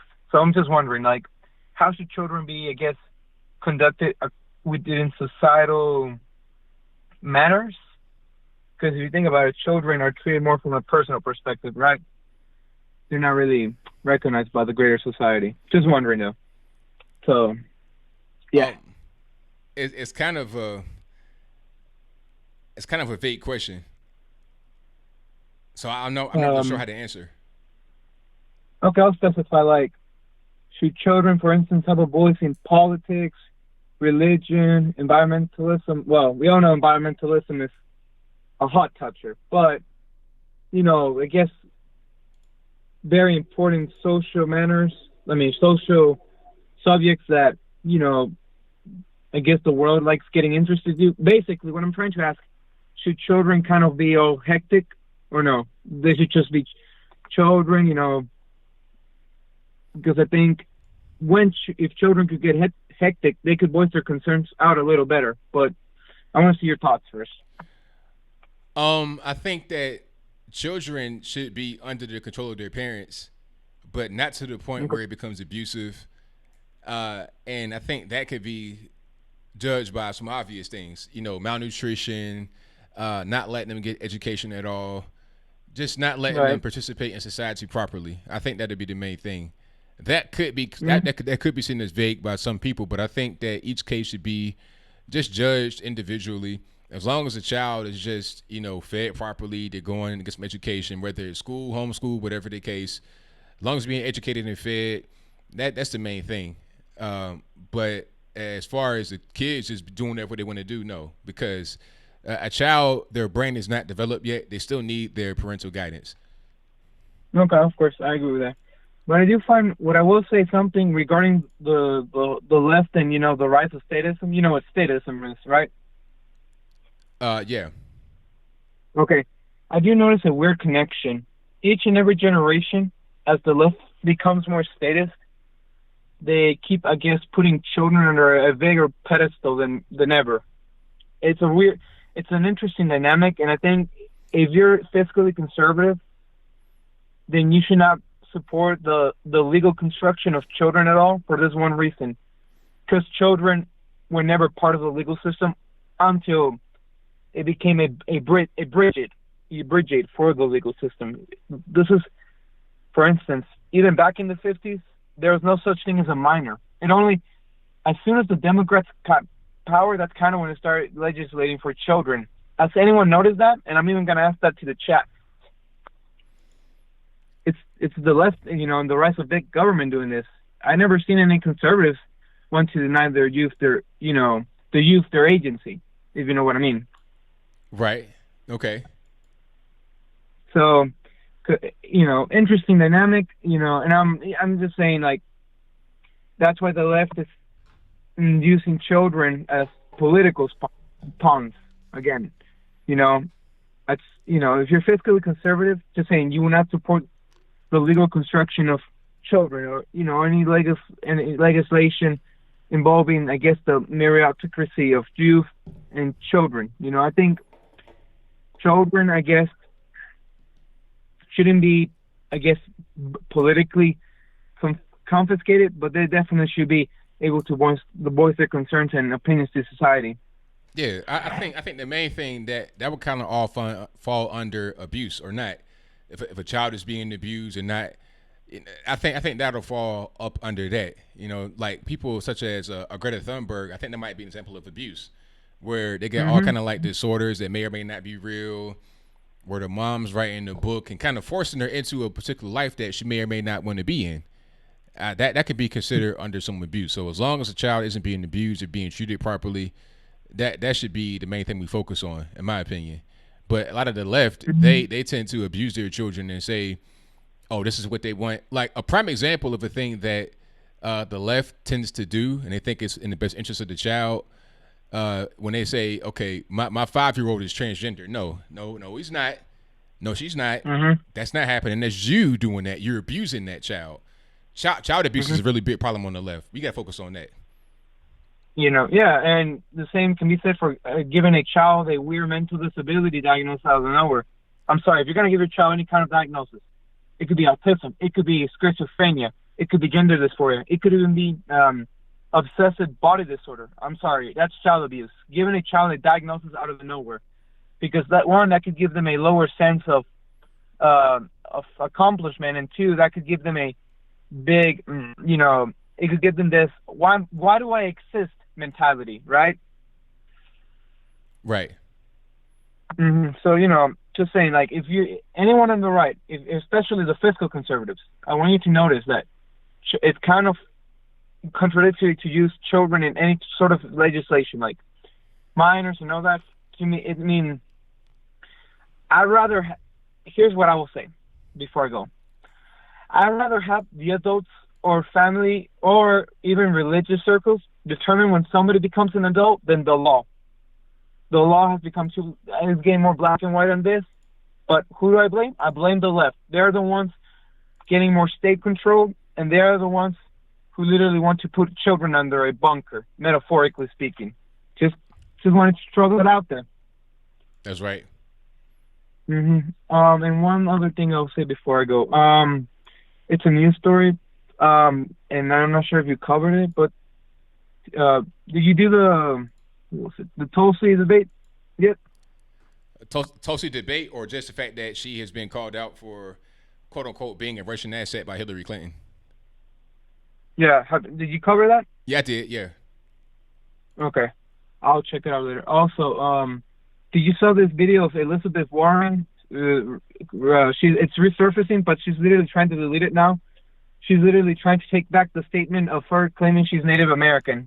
What do you think about that? I've not seen that yet, but that's hilarious. I mean, I think there was a tweet that she deleted a while ago talking about her DNA test.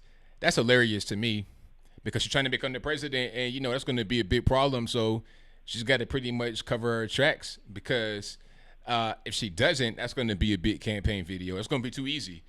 All you got to do is go through her Twitter history or find some video of her talking about her being Native and then just play that. It's like, do you want a fake Native American? Do you want Pocahontas to be in the White House? It'd be too easy. So she's just trying to do some damage control. That's all. Yeah, pretty much. Elizabeth Warren pretending to be Native American for the big bucks. I think that's kind of very offensive to minorities who actually struggle, right? Now, I'm with you 100%. But then again, the Democrats love buck dancing. I mean, it's like their specialty. Look at Justin. Did you hear about Obama endorsing Justin Trudeau? I did hear about. I saw that where he endorsed him, even though he wore the blackface and all that kind of good stuff. But hey, it's been a great call. But I got a lot of calls on the line. So thank you for the call. Definitely appreciate you. Of course, man. Thank you, man. Keep fighting the good fight as always. All right, now I appreciate you. All right, shout out to the caller. I most certainly appreciate him. And thank you all for being here. I appreciate you as well. Let's get to the next call. 828 on the line. Who am I speaking to? Hey there, ABL. This is Janie from North Carolina. All righty. How's everything going? Oh, it's doing good. I'm so glad it's raining here because we really need the rain.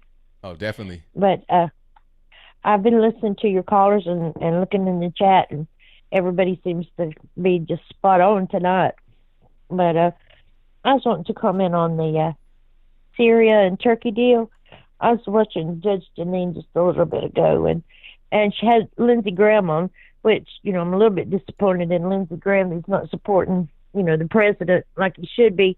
But he said tonight that they only moved 28 soldiers. And all of this mess over 28 soldiers. And I'm thinking, you've had these prisoners, these ISIS prisoners now forever, for 15,000 of them. I don't know why they're not having some kind of political court over there, because it probably won't take long to find them guilty. And go ahead and hang them. Why keep them there and feed them 3 meals a day when they're ISIS fighters and they're terrorists? Just go ahead and, have their little trials. But I also saw where down in Mexico that they had captured El Chapo's son. Yeah. And arrested him. And they went in and it was like a war zone. And finally they let him go because, they were killing everybody and blowing up stuff. That's next door to us. And I'm thinking, you're worried about 28 soldiers 6,000 miles away when you should be thinking about who borders our country. The Mexican cartel down there, I'm sure they're having a little harder time getting all their drugs through. But down there is where we should be worried about because, that is actually on the border of the United States, Texas all the way to California. So I just think that the politicians, I don't know. They're going in the wrong direction. 6,000 miles away, I don't think we got to worry about ISIS so much. We need to be worried about red flag around here, because I think that because everything's coming to light of these dirty politicians and all the corruption in Washington, that the Democrats are going to do something, and probably something big, to get everybody's mind off of all that corruption. So that's saying, if you see something, say something, because I think that we're really in a position to where they might actually do something big and kill a lot of Americans. And then I saw this woman talking about the debate, the Democrat. I mean, there wasn't much you could say about how horrible it was, but she said that she's a mathematician, a professor or whatever, and she said that she tried to do the numbers that Bernie Sanders and Elizabeth Warren, and like there's one more, that it was mathematically impossible for what they say is going to work. Mm-hmm. If you only take the top 10% of the richest people in the world, you're going to tax them more. She said that they would, all their taxes, if they sold their businesses and give them everything they owned, would not even be enough for like a third or just of nothing. So the rest of that money is going to have to come from the middle class, because that's how far down the line it would go. So they're standing up there lying about Medicare for all, because there's no way that it can work. But my whole family, well, except maybe my sister, is Democrats, and you cannot make them explain or make them believe how crooked the Democrats are. They're still going to vote for them. And how do we get to our Democratic families, our neighbors and friends, and try to wake them? It's hard to do that. But, the old saying is, you can't teach your old dog new tricks. So when somebody's pretty much entrenched in the way they're going to think, it's hard. All you can do is just try to just get to an open-minded person by just leading by example. Just keep being yourself, and then maybe they can see what you're doing and get inspired by it. But a person that's into their belief, it's hard to get them out of it by trying to preach to them. All you can do is just lead by example. And if they're open-minded, maybe they'll see what you're doing and take heed. But, they watch the nightly news, whatever channel that is, and they believe everything they say. Well, I saw on the news they're going to impeach Donald Trump. No, they're not. They might try, but it's not going to happen. Right. But I appreciate your time. I love your show, and the people that watch you are educated, and I just love the chat. But I thank you for all that you do, because I heard a caller say that they were a Democrat until they started listening to you. And I know that's got to make you feel good, that you have opened other people's minds and shown them that their old beliefs are not right. That time and time again that, you expose what's going on. So I appreciate you. I really do. And I hope you have a great weekend. Thank you for your kind words and your call. Definitely appreciate you. All right, y'all. Good night. All Bye. Right. All right. Shout out to the caller. Great call. I appreciate you guys. Hey, I got some merchandise. I got a new shirt. I put a LeBron's Day Dong shirt up. Hold on. And that'll be on my Teespring page. A link to that will be in the box. Also right beneath the video in a little carousel. You can link there from there. But let's check it out right quick. So as you can see, we got LeBron's Day Dong hanging out with the monies and all that good stuff. Can I zoom in? It won't let me zoom in.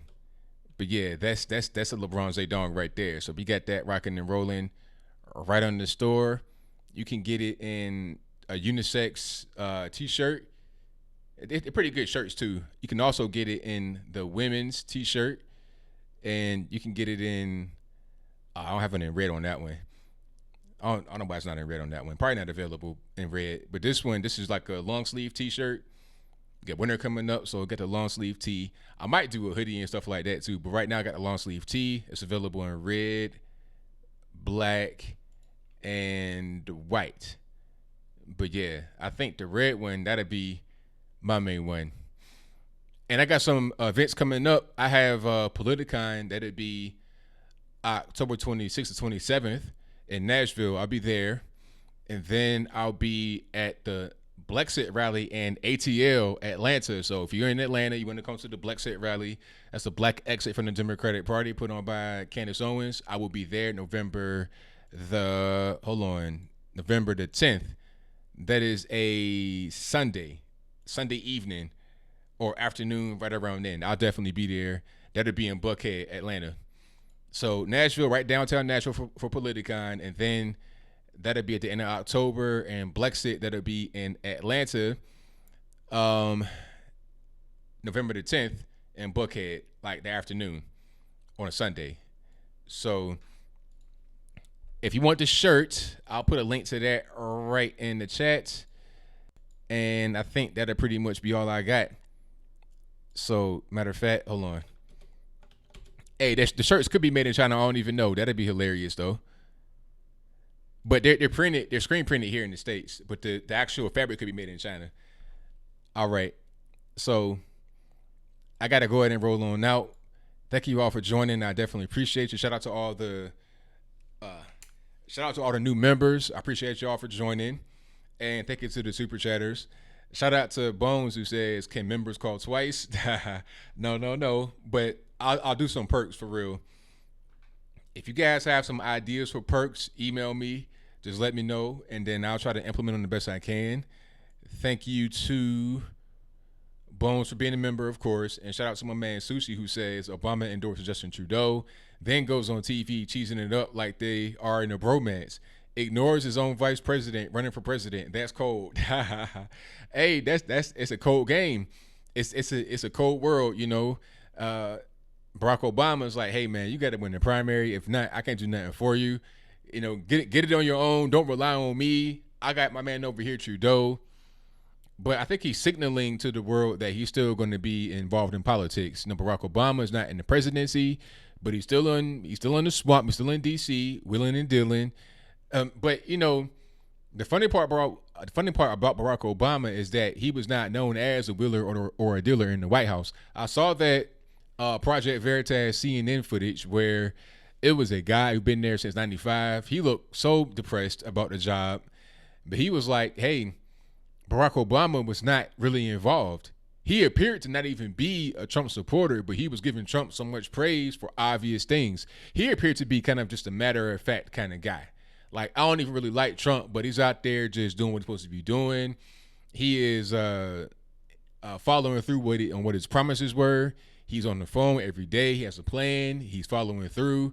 But Barack Obama just didn't have that. He did not want to participate in the whole thing. He just wanted to kind of kick his feet up and chill. And I think that was displayed in some pictures from early on in their presidency. Barack Obama had a desk with no papers on it. He was just walking by chilling. But Donald Trump had a stack of papers on his desk. He's knee deep in meetings and phone calls. He's really just trying to make things happen. You see the difference between the presidents. So I don't know if Barack Obama's in D.C. willing and dealing, but he could be involved in some very swampy things, like going to Canada. It probably was a phone call like, hey, can you come to Canada and help Trudeau? Okay, I'll do it. Yeah, I'm going to go endorse him.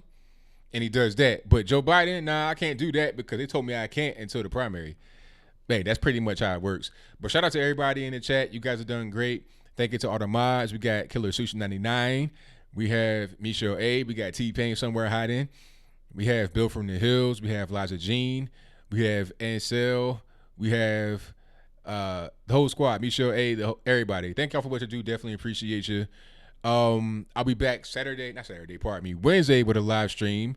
And of course, I'll be doing videos all throughout the week, pre-recorded, news updates, all that good stuff. If you have any ideas for perks for the members on YouTube, also on Patreon, let me know through the email. My email is contact@anthonyblogan.com. That is ANTHONY, the letter B, LOGAN.com. That's funny. Intelligent Man 302 says, come on, ABL. Obama got the best jump shot in presidential history. That's hilarious. Yeah, he's the basketballer in chief, not commander in chief, but we'll move away from that. That's all I got for tonight. So until next time, y'all be safe. I'm out. And peace.